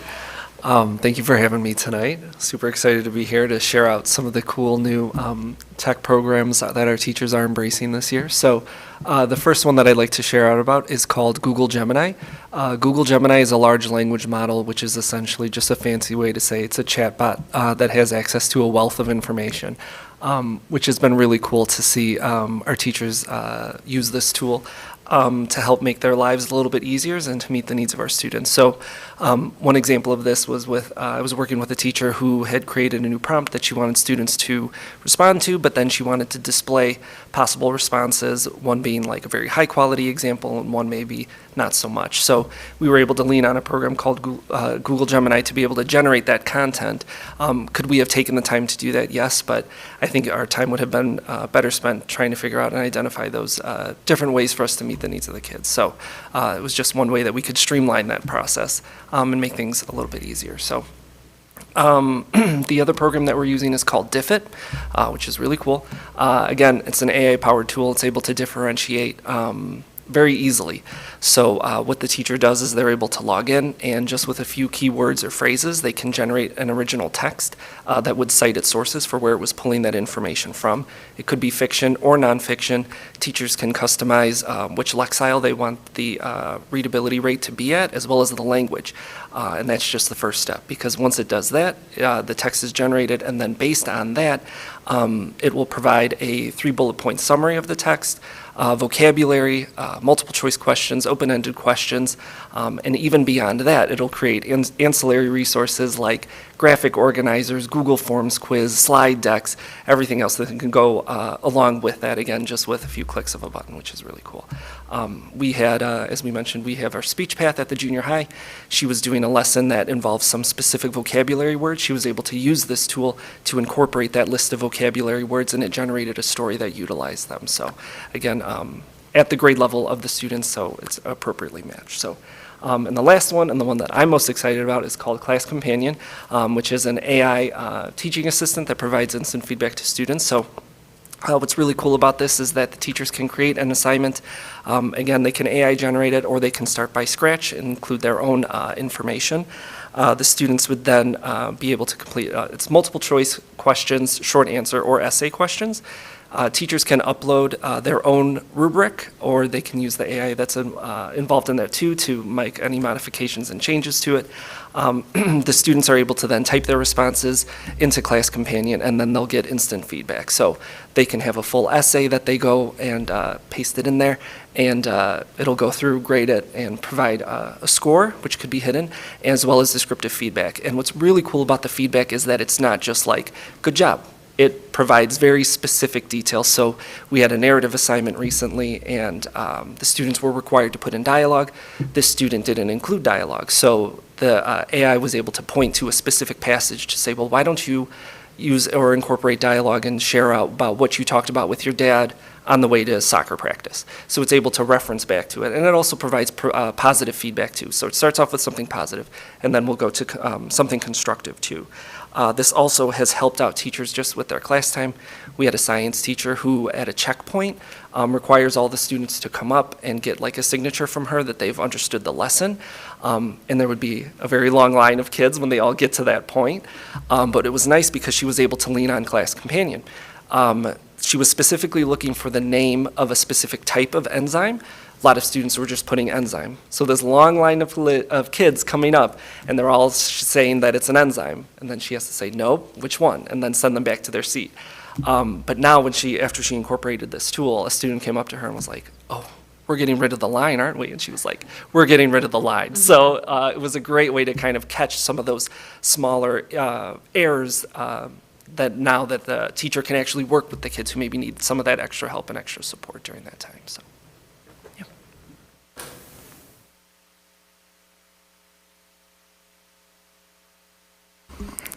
All right, so we're going to go into the assessment portion of our presentation here. Similar to what Meredith shared, I don't need to repeat everything here, but we have a similar set of assessments that we use throughout the school year. iReady is for all students. FastBridge, we specifically, at least at this time, are using it more on a Tier 2, Tier 3 level as another growth monitoring tool. The curriculum assessments are, as Meredith spoke about, specific to our core subject areas, and the some of them are assessments that are that come along with the programs that we utilize. Others are generated and created by the teachers and teams for the various courses. But another, obviously great way to track our progress and hold to the level of rigor that we want. We know we have our annual IR, and our 8th graders take the ISA, the Illinois Science Assessment.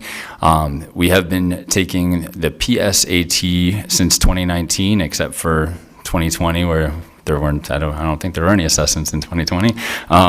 But we are shifting this year because the state shifted back to ACT, so we will be taking the pre-ACT this fall.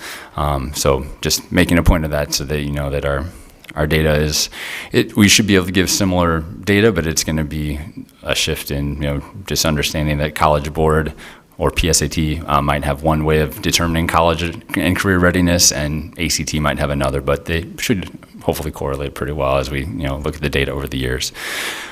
Getting into the specific results here, starting with iReady.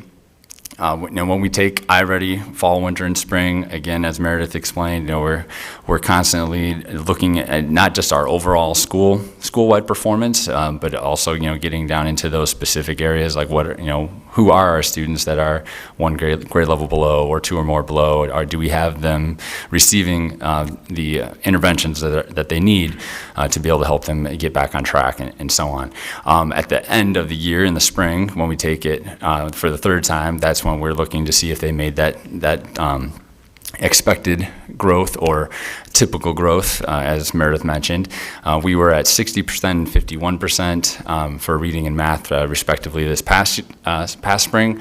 I believe there was a question about how that compared to the prior year. The prior year, we were at, sorry, I got to catch up on my own notes here, 59% in reading and 58% in math. So similar in reading. Math was definitely a good bit higher, but we're going to see this in another data point in a little bit. But our 8th grade class of that school year, the prior year, so not last year but the year before, was actually very, very strong in math. They actually, just as an 8th grade group, had 68% students meet or exceed that typical growth. So that 8th grade group really sort of skewed that result to get to the 58 overall. Definitely something we'd like to move towards. I don't, but we're not. That was sort of outside the normal trend with that one strong class. When we look at the areas that we can celebrate, or the areas that that we have for growth in both reading and math. In general, and I'll start with reading, the main things that they're looking at with their iReady reading are their vocabulary, and then their comprehension of both literature and then also informational text. That informational text could be science-based, history-based, it's not, just a piece of literature like a fictional writing or whatever.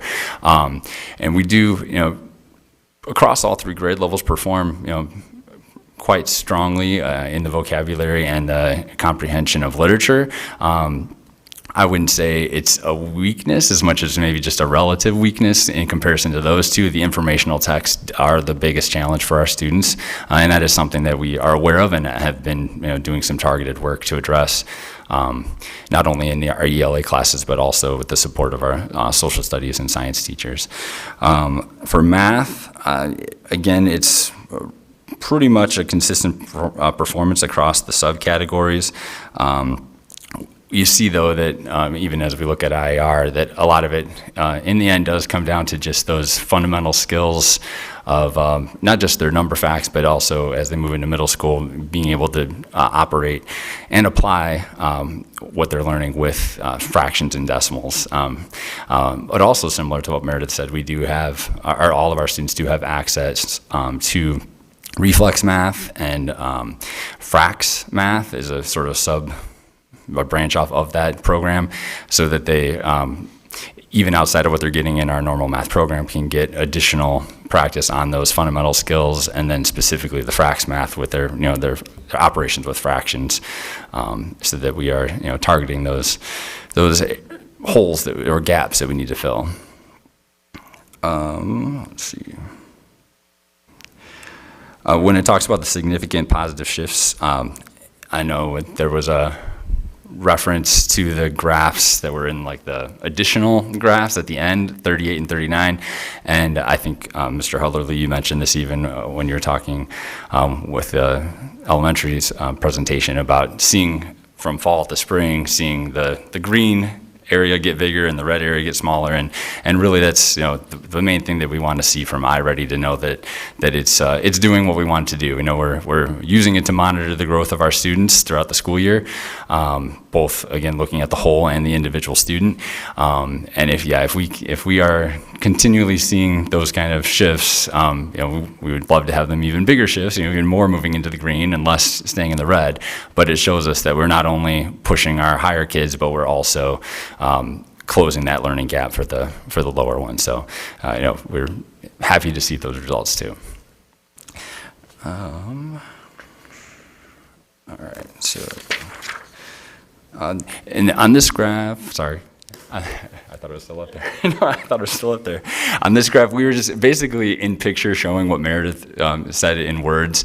Our students also at the beginning of the school year here, iReady provides what they call a beginning of the year view, where they are showing what % of your students are at the beginning of the year, before any new content has been taught, ready for that new grade level content.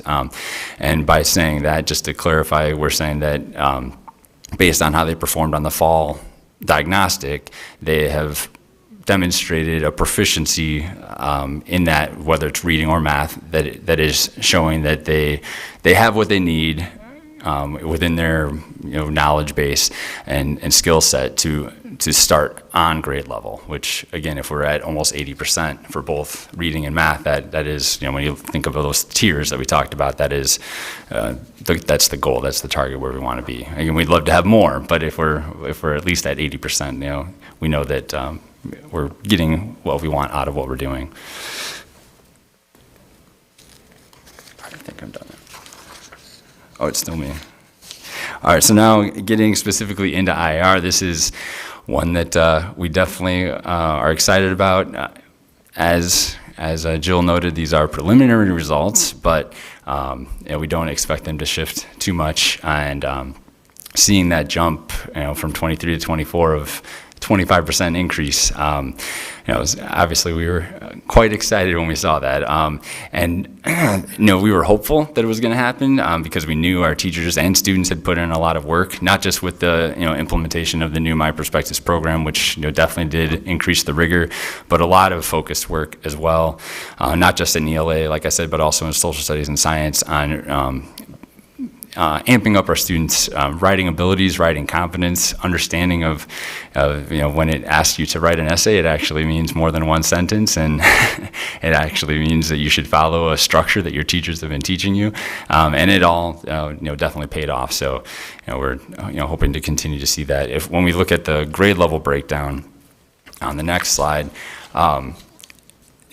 just to point out a couple things, so that current group of 7th graders right now are the ones that, as 5th graders, they were in the first year for the implementation of My View, and you can see the great improvement they made from 4th grade to 5th grade with that implementation, but they continued to grow, even from 5th to 6th with our implementation of My Perspectives. This current 8th grade group, we'll admit we are, trying to figure them out a little. They've had some downward trends in the past, but they did respond well to the new program last year, going from 41% as 6th graders up to 56% as 7th graders. So, looking ahead, we'll talk about this with math too. We're hoping that they will have a similar response to the new program for math. But again, and then just our current 9th graders also just making that huge leap. They were a strong class academically to begin with, but to go to almost 80% of them meeting or exceeding was very impressive. So looking at the math overall, we have noticed that it's sort of leveled off.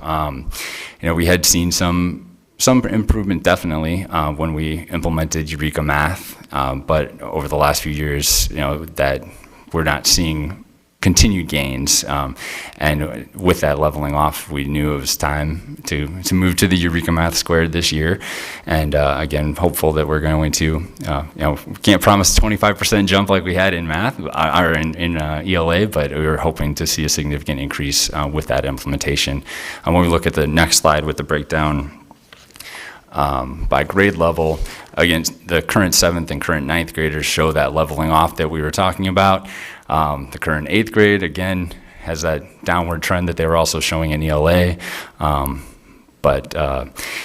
there are definitely specific areas that, that we are targeting. Like I mentioned earlier, when a lot of it comes down to it in middle school. Eureka as a whole actually calls their middle school curriculum the story of ratios. So it's really all about, helping to build up their understanding when it comes to, like I mentioned, fractions and decimals and ratios and proportions and all those things. And again, not just being able to do the operations, but actually being able to apply it to real world situations. So with the streamlined curriculum, moving to Eureka Math Squared, they still have the same focus and same rigor, but now with that increased usability that we talked about, more resources or better resources for teachers and students, and again, a more streamlined approach to the units and the lessons as well. We are hopeful that we will make some significant gains here.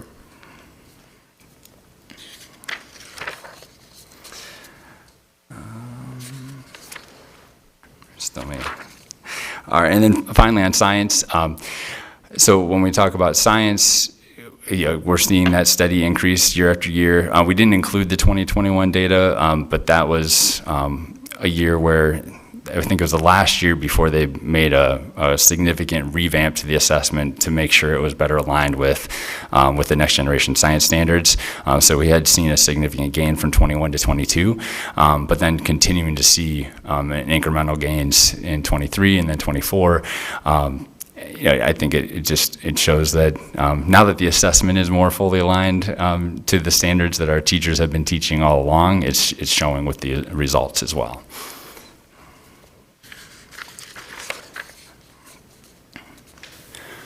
So for our 8th graders on the PSAT, looking from year to year, again, I said we've been taking this since 2019. We did not include that data on this graph, but specifically looking at math first, I made a note here that in 2019, 44% of our 8th graders were demonstrating college and career readiness for math. Again, did not take the assessment in 2020, but in 21 it went up to 46. Then we jumped to 62, and then back to 47. This is actually that same group of 8th graders that I referenced earlier that just are very strong in math. There are our current sophomores right now. So that 62%, while we would, again, love that to be more the norm, at this point it is more an anomaly that those, we're looking to continue to build, and we are, from the mid-40s into the upper 40s. I think, at least for where we're at now, and continue to see the growth, the mid to upper 40s is more where we're at. That 62 was just a really strong class that, we'll take some credit, but I think we have to give them significant credit too. As far as ELA is concerned, I know it's stayed pretty strong there, 70, 65, 71. I think an interesting thing to point out, especially for last year's group, and again, just to clarify, we take this in the fall, so that's why it's 2023, but this is last year's data. Our 8th grade was, going back up above 70% of our students, demonstrating college and career readiness, while the state was actually going in the opposite direction, dropping from 60 to 50. So, again, we were just in the early stages, because we take this, I think we took it late October last year, so it was only a couple months into the My Perspectives curriculum, but I think our students not only were already starting to benefit from that, but had benefited from some of the programs that we had even piloted the year prior, and just sort of building up that rigor. I think any questions on any of the data right now? So for math, you put in a new curriculum correct? A new curriculum? Yes, for starting this school year. So our math teachers had an initial, they did some piloting of it last year, and we had we had initial training in the spring, and then a follow-up training at the beginning of the school year, and we hit the ground running with the new program this year. Okay, so it'll take a couple of years for that to really, see our numbers start to change. Okay. Yeah. So it's probably something we want to closely look at. Yes. Thank you. Yep. The ELA is most impressive. Yes. Oh, thank you. All right. Well, we are going to. I had one more question. Oh, sure. Actually, two more questions. So you mentioned the current 8th graders, right? That downward trend, and you're saying we haven't been able to figure them out yet. And this is the 3rd year we have those kids in the building. What are we trying to do to I guess, figure them out or find ways to help them? 'Cause it just seems like they just keep dropping down. Yeah, no, so when I say figure them out, we are definitely, using the assessment results we have, along with the course assessments to see where those areas for growth are, where they're the lower areas, the areas of weakness, and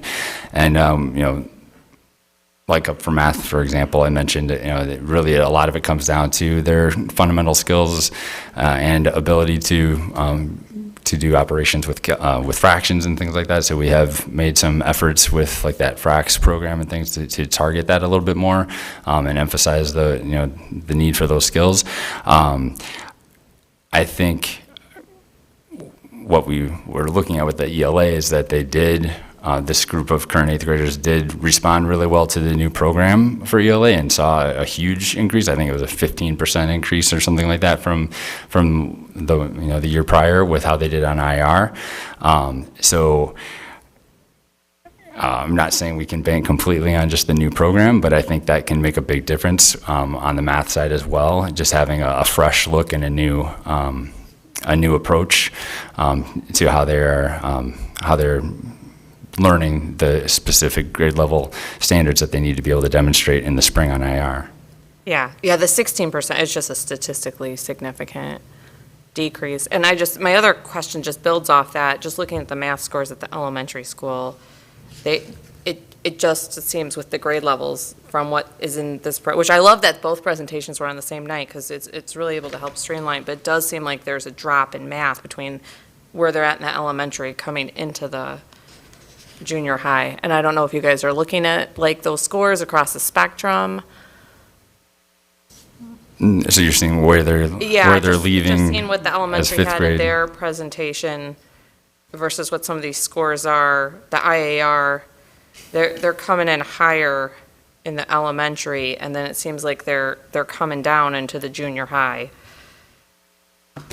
Yeah, no, we definitely noticed that as well, and I think it goes into some of the things that we were mentioning earlier about the Eureka program that we were using through last year, where while the rigor was high, the ability for our teachers and students to be able to get through enough content to be exposed to enough of the grade level standards by the time they're testing in the spring was definitely hindered by that program. So I think that our students are showing that they're ready for the grade level content with what we see on iReady, and being able to use a program now that is going to allow us to move more quickly through the grade level standards in a more streamlined program should hopefully get us to that point where by the time they're testing in the spring, they have, like I said, been exposed and had experience with enough grade level content that they'll be able to show what they're truly capable of. All right, thank you. I do have one question. With this one particular class, as they transition to high school, if the scores still remain this low, is there any thoughts of partnering with the high school to make sure these students then don't remain, on average, a deficit, and so that when they go into high school, they can still catch up? Definitely, Because yeah. this is going to be a wave, right? They keep on going. So we have to work even harder with that particular class to get them caught up on average. Correct, yeah. So if we'll definitely keep an eye on trends through the year, and definitely with the results for IR, and if we don't see them continuing to trend upward on ELA and don't see a turnaround in math, we'll definitely be working with the high school to see, provide any information we can and help in any way to be able to coordinate efforts on that. Just want to make sure they're ready, prepared for this class coming into high school. Okay, thank you.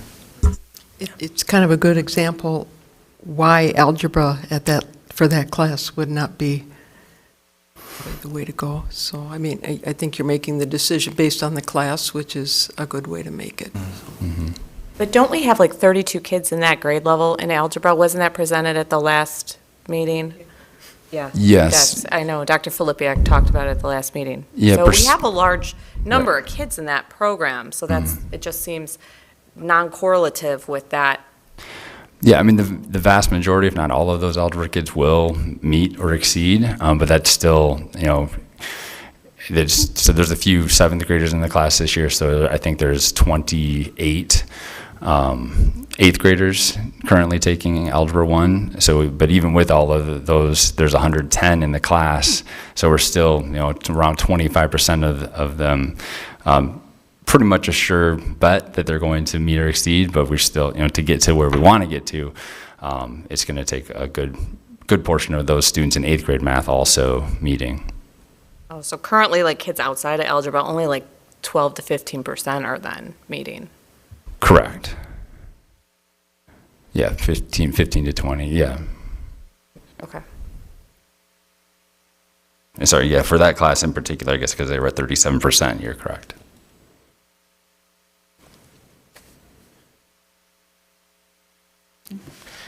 All right, well, we will move on to the 5 essentials, which I mentioned earlier. We do a lot of reaching out to students, and 5 essentials also include staff and obviously parents, as we try to gather the feedback to see what we want to continue to work on, what we're doing well.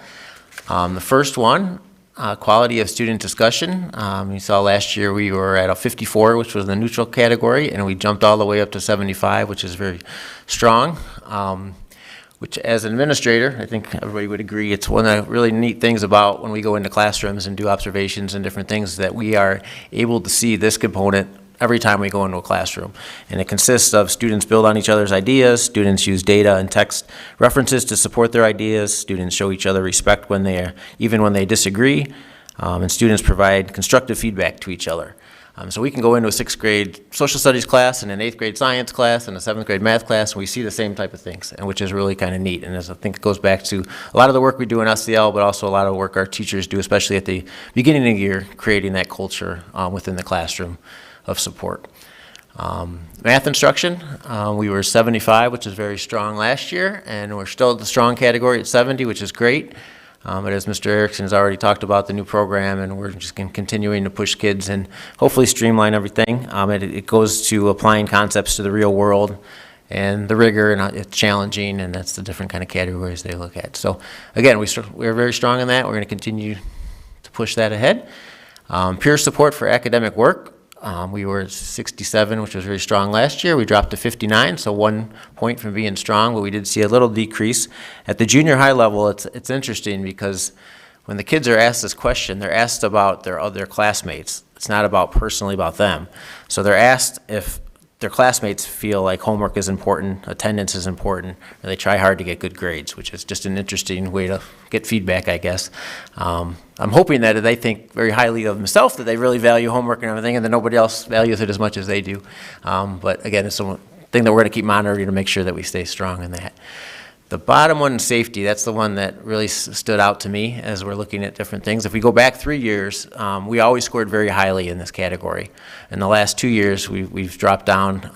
We did gain 7 points this year, but we did obviously not score where we want to. And reaching out, we did some surveys in the spring. We did a Divisional 202 where we met small group students, obviously, and then 5 essentials. And we kind of got a lot of the senses we score very strongly, like in students feeling safe at school in general, in classrooms, transportation, around school, but they really struggled in the hallways. It seemed like that was an issue, and the same thing was brought up in the small groups. Students just felt, we did have a couple student altercations that happened at the beginning of last year, which I think set the tone for that. Social media didn't help because a couple kids recorded that information and shared it. So some of those things started off the year, but just general, I think we had some students that didn't follow the rules in the hallway as much as they should by running, and they were bigger students. So I think it intimidated some of the kids. So we really have that as a focus this year. Another part that came up was phones use, specifically in bathrooms. So hallways and bathrooms were the 2 issues that are the areas that stood out. So again, but looking at this year and what we're trying to do is we are focusing on that and trying to add supervision in the hallways, just reinforcing the positive behaviors in the hallways, kids doing what they're supposed to do, and just in general, keeping phones not going with students when they go to the bathroom in the middle of classes and different things like that. So we're hoping to see an increase in that. We did do an initial survey already this year to kind of feel where students were at, and we saw a very strong response that they do feel safe in the hallways this year, and it's been a great start. So we're just going to hopefully continue that. When we look at the teachers, school commitment, which is one of the things I value a lot as principal of the school, and that is our teachers are deeply committed to the school, meaning that they feel loyal to the school. They look forward to coming to work every day. They wouldn't want to work in any other place. And again, I think that's one of my main responsibilities, because we're all human. We're all, we could be a 12-year-old sixth grader, or we can be a 40-year-old teacher. You want to feel supported, you want to feel welcome, you want to feel part of something special. And I think that's what we have at the junior high, and we're very proud of that. And I want to continue doing that. Quality professional development, we were strong last year. We even went from 67 to 73. You're looking at the people here that are responsible for that category. Mr. Erickson leads our school improvement team. We get a lot of feedback from our staff and what they want. They have a lot of input on what we need to do. So he kind of leads that and organizes that. But the two to my left here, Mrs. Norwood, with student services and our special ed department, really takes the lead on professional development within that department, and has done an amazing job. And then obviously Vinny has done unbelievable with our teachers and all the work that he does at our institute days and just in general on a daily basis, working with the teachers, giving them what they need and what they want. And obviously got to throw it out to the teachers, because they work hard and they put in that effort to make it all happen. So very proud of that. Instructional leadership, it's pretty much the same thing I just mentioned. We went from 39, which is down in the low neutral category. We jumped all the way up to 16 strong. And again, I think a lot of that goes to what I just mentioned. So very proud. Parent influence on decision making. We were at 47 last year and jumped up to 61, which is in the strong category. Proud of that. I think we have reached out to parents a lot more recently and trying to get feedback and support. It's always difficult at junior high. Sometimes it's an intimidating place to get parents to feel welcome and involved, but we have done a better job of that, and we want to continue to work on that. Not just on influence on decision making, but being part of the junior high. So we have reached out. We've partnered with our HSO this year. I mentioned last year about how we do some things during the school year, a day or play. How we work on working together and having some fun and celebrating the things that we do. And we are reaching out to parents to get volunteers and get parents within the school building more often and feeling welcome. And that's a very low risk situation where you just come in and you're interacting with students and being positive role models for the kids and just being part of it, along with the things that we do, like in sixth grade science. If those of you who have sixth graders are going to get the email pretty soon about the cow eyeball and coming in and help dissect that in different ways, and FCS and different ways to get parents in schools. So that's a major goal for this year. And then another category, obviously, I feel very strongly that teachers and principal trust, again, going back to what I mentioned before, we've scored pretty strong on that. It says principal, but that really means administration, because there's not another category. So it's just the fact that the teachers, again, feel like they get the respect that they deserve, because they do deserve a ton of respect, because they're awesome. And then looking at the parent survey, school outreach, obviously Jenna Engler's been a huge help with that, getting the communication together. Vinny's a huge part of my newsletter, working with me to get that out, but I think that has made a huge difference at the junior high, just communicating with parents, knowing what's going on in the school, and again, increasing their involvement because they know what's going on. So 96% of our community feels that they're often or every time there's an event, they're made aware of it. And then knowing what their child working on in class is a little lower than we want, so we want to continue to work on that. But 37% say once a week or more, 27% 2 or 3 times a month, but that's kind of included in our first newsletter, principal's newsletter of the month, that we include the grade level newsletter, so trying to get that information out. And then that parents feel comfortable sharing concerns with teachers. 88% strongly agree. So again, that connection between home and school, which is, we all know, is so important for the success of our students. So looking at the action plan, back to you, Tor. Yep. All right, so starting with curriculum, we've spoken quite a bit about those first 2 bullet points, with this being year 1 of our implementation for Eureka Math Squared, and year 2 for My Perspectives.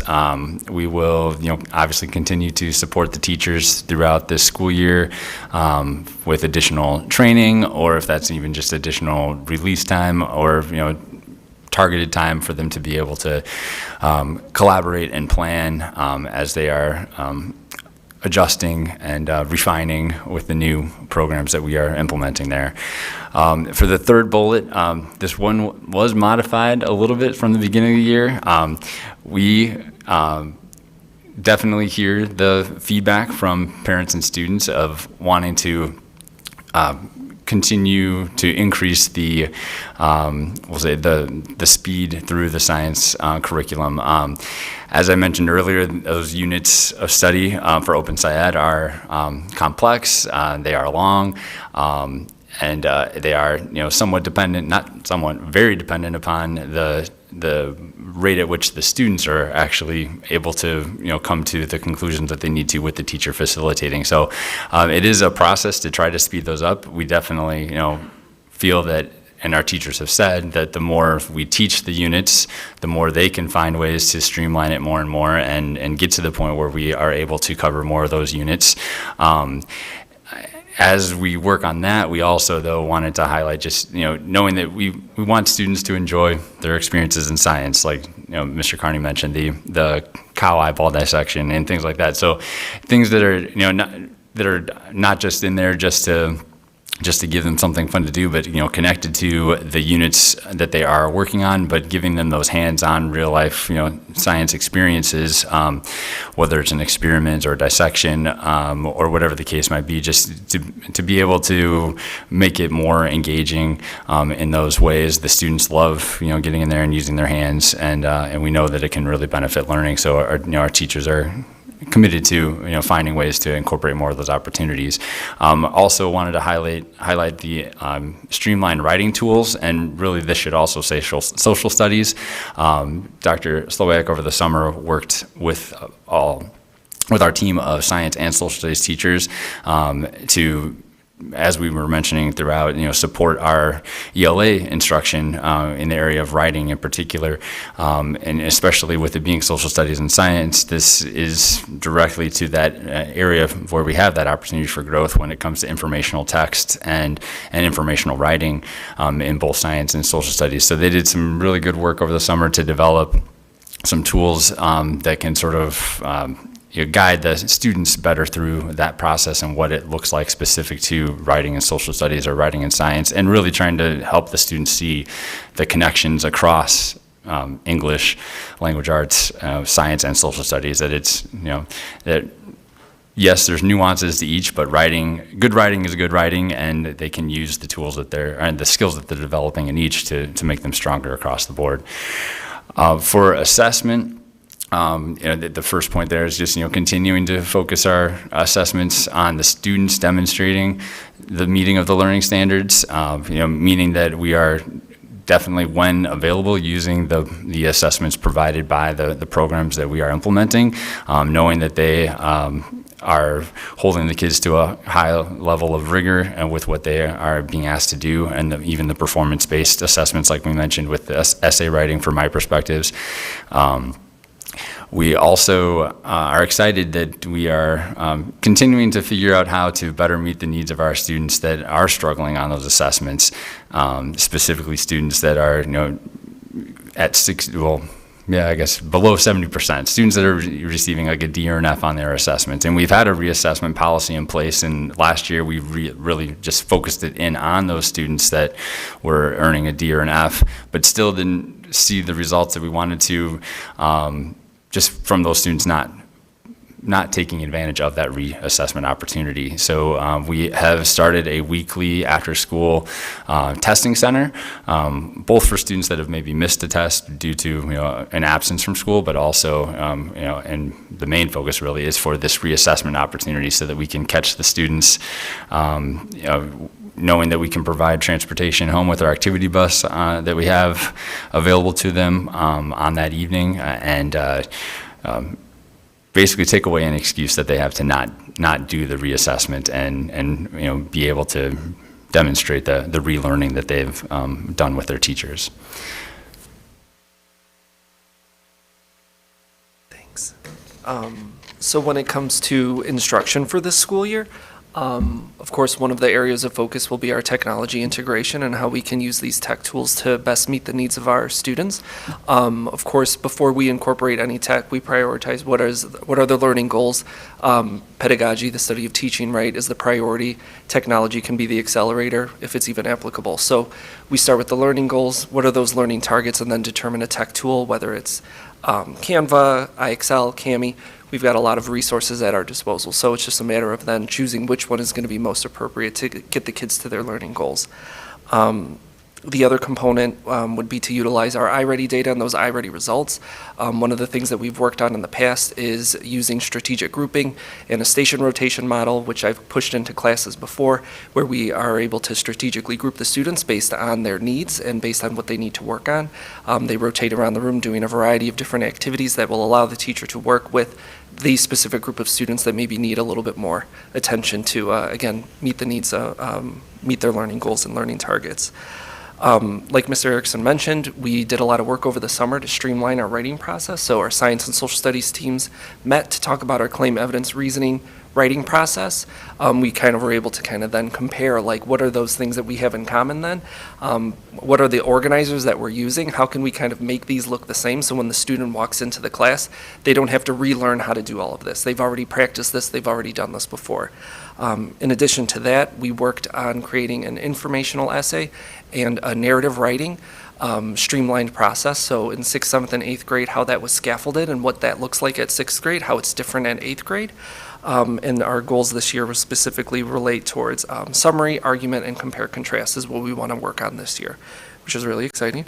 And then the last bit, of course, with our growing EL population, we want to make sure that our teachers are getting some high-quality professional development strategies and resources to help meet the needs of this diverse population that we're seeing come through. So that'll be another priority this year.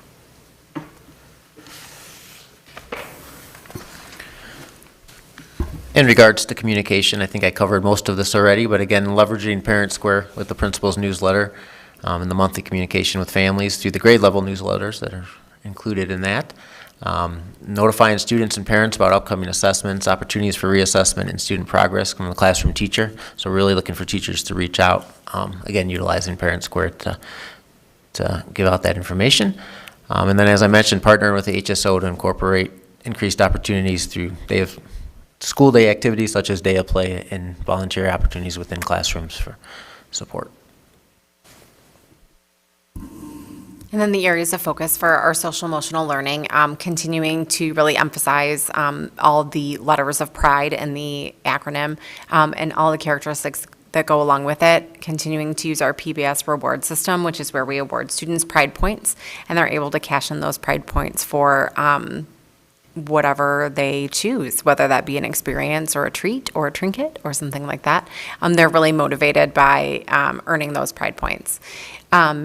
We also are focusing on building executive functioning skills. Like Mr. Carney mentioned earlier, we're really trying to hit those skills on a tier 1 level to make sure that all students are getting the same instruction on what we're looking for in terms of how to stay organized, how to prepare for tests, how to manage time, and then looking at what students maybe aren't meeting those, and so we can intervene appropriately. So those students have the skills that they need to be successful moving forward. And then making sure that we have a safe environment for our students, really doing targeted instruction on how to act in the hallways, what is appropriate in a bathroom, and making sure that our students are aware of what is okay and what is not okay, and really improving the supervision in the hallways, along with having a clear set of expectations. This is what you're going to do. If you're going to ask to use the washroom, you're going to leave your phone here, you're going to fill out a smart pass, things like that. So we can really have a little bit more control over the environment and make sure that our students are feeling safe and comfortable throughout their school day. Lindsay, can I ask, last year you're implementing a system to collect data on student behavior in the learning environment and also kind of feedback from the parents on the 504 and IEP process. That was one of the action items last year. Is there data on that was that implemented? So I think that was from the elementary school. If I remember correctly, I saw that question, and I know that we were collecting data on where our behavioral infractions were occurring most often, and that's the data that we had, and we did figure out that most of our trouble areas were in the hallways. We actually have specific supervisions in different areas of the hallways. We increased the number of cameras that we have 2 years ago, and so this is really our 3rd full year of having more cameras in our hallways, which have been a huge help in terms of finding out where peer conflict started, And so that, I can tell you that we're continuing to use. And we're continuing, again, when we got the feedback from students that hallways and bathrooms were the biggest areas of concern, that's where we were really strategic in placing our teachers, that they have specific supervisions. You will watch this part of the hallway in the morning and in the afternoon.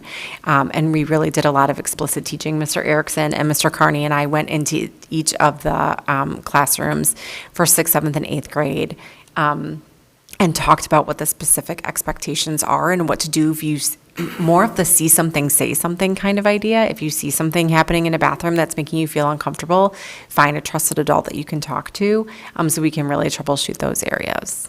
Okay, thank you. Sure. That's what And we didn't mention it, but we just did survey the students about connections within the school and making sure that every student has somebody they identify with as a support system, that if something comes up that they would feel comfortable going to talk with. So we have that information, and we're always lucky to point out, even at the beginning of the year with our 6th graders just starting the school year, I don't have the exact number in front of me, but it's over 90% of our students already have that connection. But then we try to identify the 10% that don't, and making sure that we reach out to grab those kids and make them feel supported. And then also following up with the teachers that have been named or been identified as the support to make sure that they realize that that student's looking to them for support and going out. So just trying to create, again, that environment where kids feel safe. And as Ms. Norwood said, we identified the couple areas that were the areas in the hallway that we need to make sure we're monitoring. So that's, oh, sorry. Well, I just want to build on Pam's question. With that, and thank you guys for the commitment to making it safe. I think the safety, like kids feeling safe is going to influence all the other outcomes you have up there. Are you guys trending the data? I know a part of it's always going to be subjective, but just is there data on how many like physical or verbal events you guys are having in any part of the school? I know you're focused on the hallways, but it happens everywhere. Yes, like I get all the data that we've collected, all discipline gets put into the data system that we can analyze. This year has been a great start to the year. I mean, honestly, we have had wonderful, I don't even know where, like I said, based on the survey we already just sent to the students last week, just about safety in the hallways or whatever. I mean, the responses, it's been, I don't know, where we're at, maybe? 95% kids feel extremely safe in the hallways. So I think just, again, that additional supervision, and again, 1 or 2 incidents, especially at this level with social media, something happens, and all of a sudden everybody knows about it because it's on, it's on everybody's stream and everything going on, and then they start to concern, and we haven't, knock on wood, hit anything. And to be honest with you, we were just talking last week with a group of teachers and just talking about what is probably the best start we've ever had. And it goes to the kids. The kids are great. So thank you to parents and everybody. I'm feeling really good about it in this year. So. Thank you. Knock on wood. Oh, I do have one question. So kind of going back to our discussion with the 8th graders, the math level there. And I know cooked into your areas of focus, they are in there, and I know you're aware. And it's more for the board. Do we want to see something, maybe some feedback at the end of this year, school year, on how they are? And I think the only data point's IAR in that case. Mm-hmm. And this time next year, it gets more complicated because now they're all freshmen. So for this class of 2029, if the board members are also interested in having specifically looking at this cohort and math and seeing how we can best support them, and so they're successful in math in high school. Well, you will have the pre-ACT results. We're going to be taking at the end of October. Great. Which will be. We should have those results at the latest by early of 2025, and then we can, obviously share fall, winter, and spring iReady as well. Excellent. And I just want to call out that the district in the last 5 years, if I had to count, has invested a lot in changes in curriculum, and I think we're seeing the numbers here. Really, from a data perspective, we're seeing it with this one outlier, and a lot of credit to LES, who's still in the room here, and to the junior high for using this to realize, hey, we have this, we're flatlining in this one area, we need to relook at our curriculum and enhance it, and that's a huge investment. It's going to take a few years for it really to kick in, but if we've seen what you all have already done with curriculum changes, I'm looking forward to what this is going to look in 3 years. Yeah, so thank you. Does anybody else have any questions for? I have one more. It was from early in the presentation, but I just thought it was perfect because once again, the elementary school is here, which worked out so well that you're both here. But Mr. Carney, you started the presentation talking a lot about the executive functioning with the 5th, 6th grade transition. I think that's great. Sounds like great work that's really going to help the kids. And just wondered if there's work being done or an opportunity for work being done for some of that to start maybe in 5th so that it just flows up into 6th when they start. I'm seeing some head nods. Yeah. There's definitely work being, Yeah. so Jill can talk, specifically about what's going on in 5th grade, but I know that, they practice lockers, they practice, understanding that, using a assignment notebook and different things they're going to do. And I think they do a lot. I think some of it just happens. And when you go from having 1 or 2 teachers to having 9 teachers, and again, we try to be as consistent as possible to make that transition easy, but you're dealing with 9 different personalities. So, just having students learn that process, it's part of growing up. And what I want to make them sure that they're feeling is comfortable and self-confident and trying the new things. Like I said, that's the biggest thing, is making sure that they're willing to put forth a risk in front of their classmates to grow. And I think we do a good job of that. But we can always learn and grow in the area of preparing them as they come in. But Jill, I don't know. Yeah. Yeah, and is there anything like formal where there's like a list of things you guys observe that you're sharing back with elementary so they can do their I think thing? last year, I should have mentioned, Jill invited me over. I made, how many, 2 or 3 visits to meet with the 5th graders last year, and I think that made a big difference, just the comfort level that they saw us before they ever got to the junior high, and then obviously the step-up day when they come over is always a good thing. So I think just building those relationships earlier on and having more interaction between the junior high and elementary school, I think would really support them. That's awesome. Thank you. Anybody else?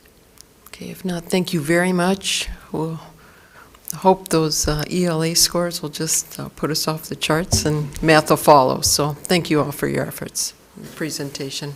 Thank you.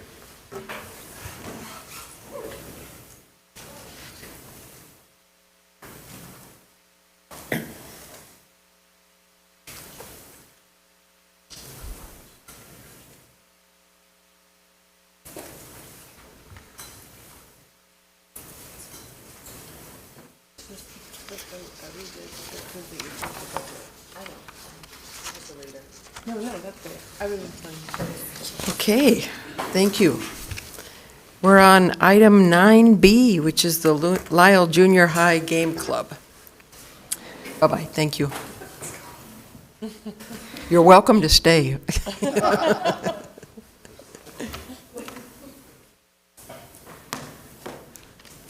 I have a fun little item for your consideration tonight, which is the game club. It was an informal club that was at the junior high back in 2017-ish, and it was a few teachers, maybe even a paraprofessional, that invited kids into the LRC to play games. And it really caught on. There were a bunch of kids involved. We were in the process of potentially coming to you at that point and asking for it to be more formalized and on the extra duty schedule. However, COVID hit, not sure if you've heard of it, but it was kind of a big deal. And so the club stopped at that point and has been resurrected recently.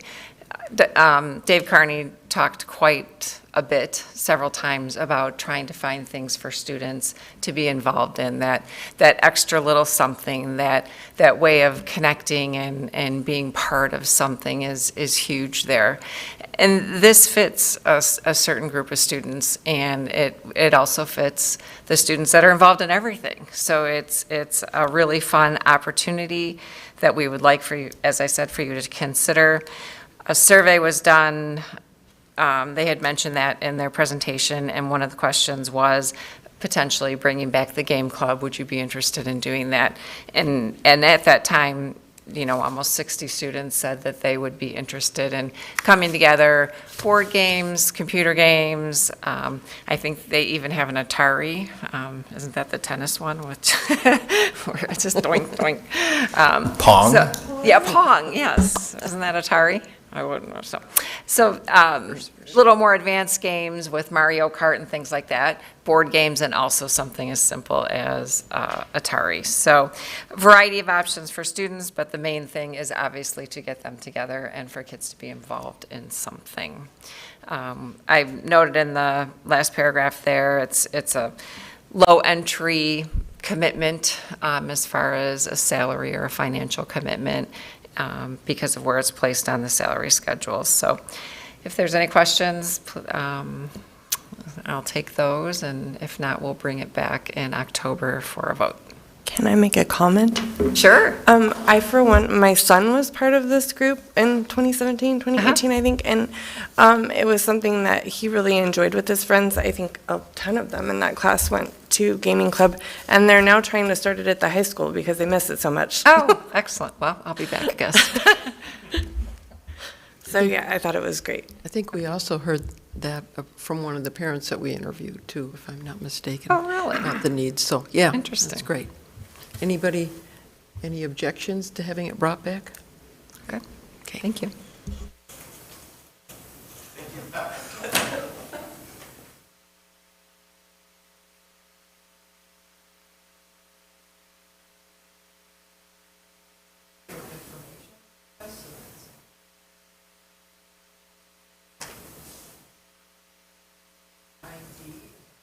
I do think we had one question about.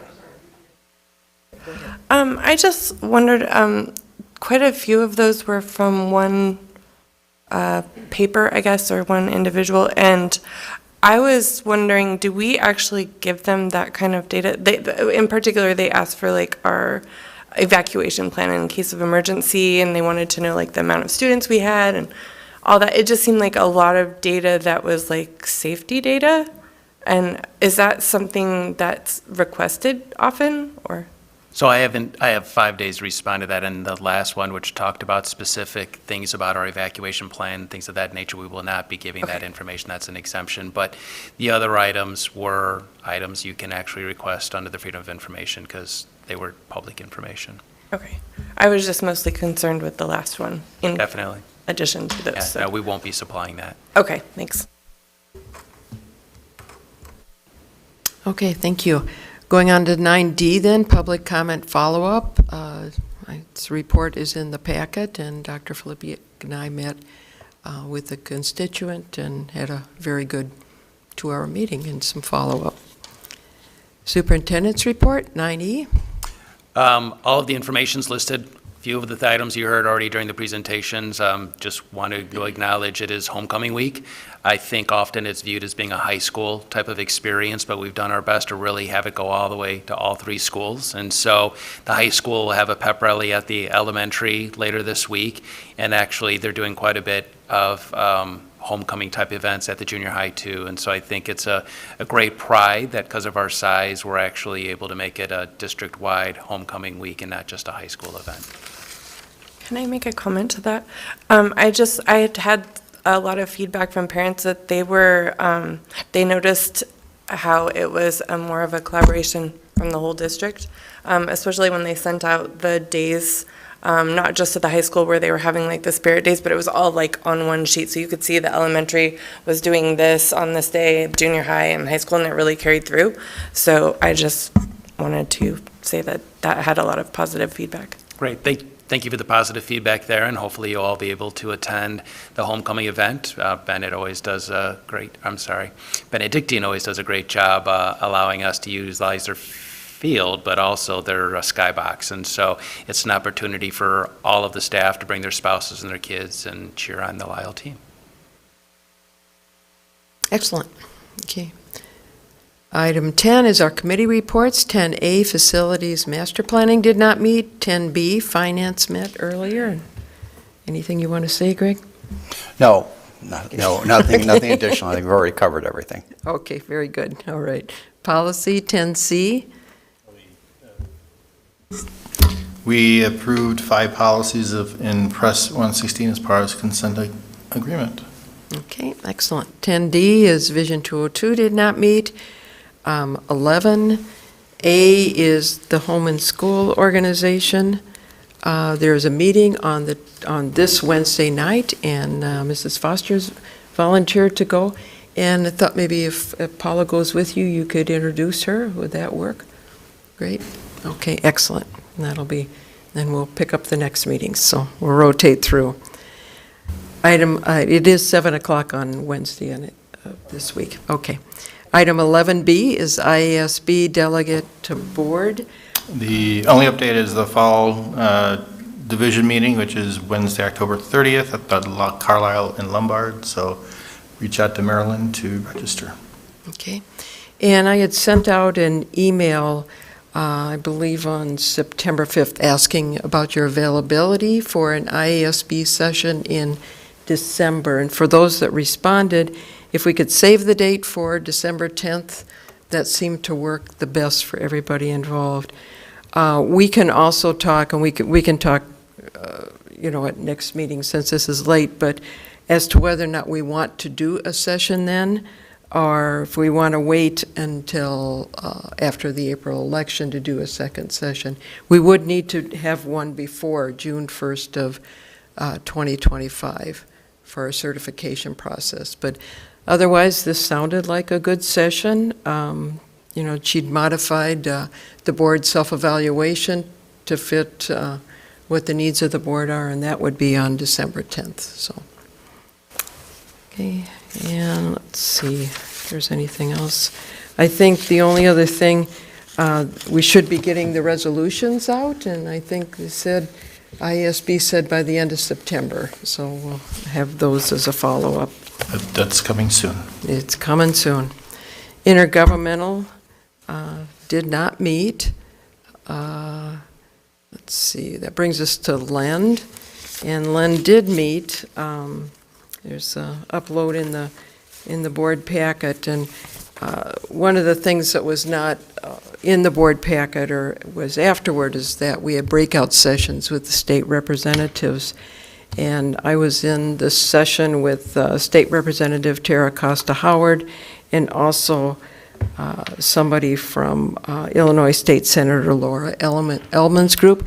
And I thought it was a really good session in that we heard there was 15 different districts there, and about the same problems that everybody's facing. One being the number of increase in bilingual students and students of multiple languages, and the need to get additional teachers. I mean, our increase, as was presented tonight at the junior high, was 80%, and that was typical amongst a lot of the different districts. And so the expense that's being involved in that is something that's happening in all of them. I think one of the things that the state rep said is that DuPage County looks very different than it did 6 years ago. And so I think that's reflected in our school. They're working on trying to come up with some standard homeschool regulations for those. There's no specific regulations that coincide with our state standards for homeschooling. So they are, the state reps is working on that. Transportation cost is increasing it's the same in all the districts. District 58 has an interim housing center, and they've had an additional $1 million in busing under the McKinney-Vento Act. So we've certainly heard about that. And also in Indian Prairie, they have one student that they bus an hour and a half under the act every day one way. So it's just Willowbrook has over $200,000 increase in expenses for transportation. So it was interesting to hear the problems that we've talked about, or the concerns that we've talked about, are apparent in almost all of the DuPage County's schools. Another issue that came up was cell phones, and the legislators made it clear that they didn't feel that this is a state issue. It's not their job, and so that was something that each of the schools said that they were working on policies. Several have policies. One, District 99 said they would send their policy over. York has a very restrictive policy, so I think we'll have a lot of opportunities to look at other policies as we're considering anything too. Okay, so the next one was the Education Foundation, and that summary was in the board packet. I thought one of the things that was impressive was the new initiative by Christine Jagley for the students going down to Springfield to be involved in governmental programs. So that was a new initiative, and I was glad that we were able to approve that. SACID did not meet, and that brings us to agenda topics for future board meetings. Does anybody have anything that they would like to? Yes, I think I mentioned earlier having an update on I think it's done the math right, the class of 2029 math. I already added, if you look at the board planning calendar, it's put on for May. Thank you very much. I had the same thought. Dan, is May too far out? It just seemed like they had opportunities for a plan for that group. Do we need to meet with them earlier again, or? I think the big lift for the math department at the junior high this year is going to be implementing the new curriculum, which Tor had mentioned that we tried to cover too much, 75 minutes worth of curriculum in 40-some minutes, and so I think that they've had the training this summer. We have a few assessments, and we'll come back. But if you want to do it earlier, just let us know. Yeah, I think that I'm not sure what they can present earlier. I mean, if there's other ideas, great. I know that they can't really do it until they have the IAR and I guess the PSAT as results as well. Plus, I'm also interested in, at that point, there needs to have conversations with the high school to say, okay, if the results aren't significantly improved, it's like, okay, it's the high school's challenge, the following school year. So we'd want to probably understand. They're going to want to look at the placement data, and it's really, end of the year is probably a really good time for them to have all that. Because even if you look at it earlier, what are you going to do? What's going to change? You know what I mean? It's like, so you have kind of an end of the year summary. The high school knows what this cohort's going to look like. We have, data like the PSAT, et cetera, to look at to see, what we can do to, meet their needs. I had thought I was starting to think of how early they could do it when I was asking the question originally, and I kind of agreed with what Steve described. Yeah, I just seen that's a steep trend in data. That's significant. And it's an outlier with one group, and I just didn't get the feeling there was a grasp on why that was downtrending so significantly. And I agree with you guys, that's a very important data point. Not saying they shouldn't present in May, but should there be something short about what the plan is to prevent that spring test from continuing to go down at the rate that trend line's at right now? We're going in this direction. Mm-hmm. Like, what's your plan to do a deeper dive, understand these kids, right? They said they don't really understand that group, and help it. Are there kids who aren't in those interventions they were talking about that should be? Are there kids who aren't getting additional support? We're in September now. I feel like we could do something before they take that spring test and maybe see some bounce back up. I think one thing too is, as they're looking at the data, the Bridges implementation at math, if you look at the current 7th grade class, the 4th graders for that increased to the current 8th grade class. So I think the Bridges at the elementary is also having an impact. I do believe they said they were trying to understand what the needs of that class are, and Yeah, and I think that'll be borne out probably with conversation with the high school, because, they're going to see this cohort coming in and say, okay, what interventions do we need to then implement at this level? Because they are implementing, new curriculum. So it's kind of like this weird fluxy kind of thing, but, it sounds like they see there is an issue, and they're trying to, best tease out what that issue is going, or the best interventions and how to address that issue. Do they typically share winter iReady data with the board? They do not typically share that information with the board, but iReady is 3 times a year. Yeah. Oh.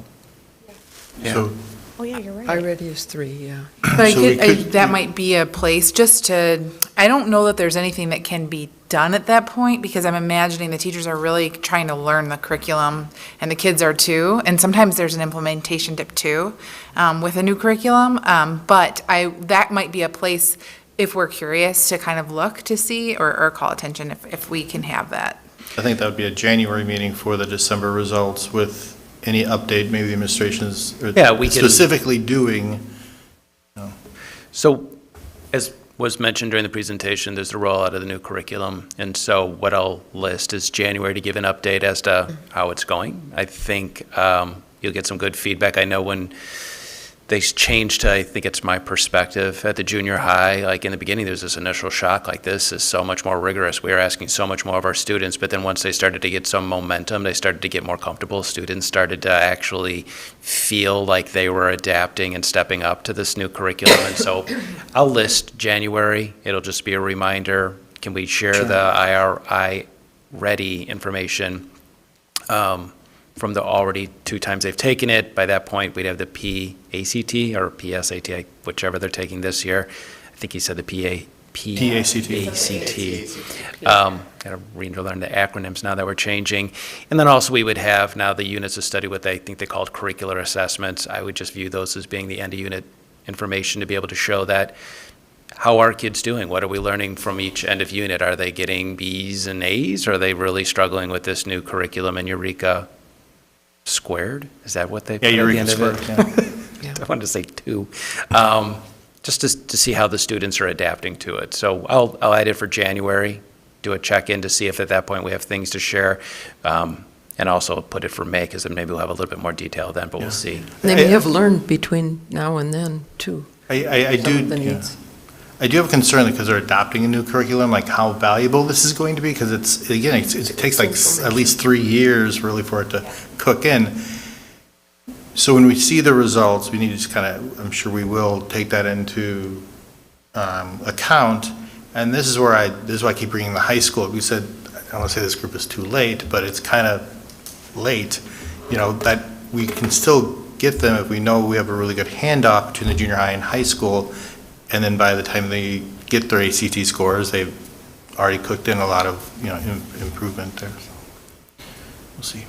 I think it just shows the level of just, we're looking at it, we want to stay accountable to improvement there. I think that January update is there's a data point that comes, so we'll be able to see the trends, because if it's going in the other way, it's probably going to change what you guys are looking at, as well as what questions we're going to be asking in May. So, to confirm, we're going to do a January check-in and then a May follow-up for the IAR, so we have a good idea what's going on. IAR won't be. Oh, not May. iReady. iReady. Am I missing my Yeah, we won't see IAR until this time next year. Okay. Yeah. iReady. Sorry. Thank you for I've clarifying my eye test. ACT results by then, too. Yeah. I've listed it as January now, so we'll just do a check-in in January, and if we have information to share, we will, and if for some reason we didn't, we would explain how soon we can get it to you. But for now, put it for January. Thank you.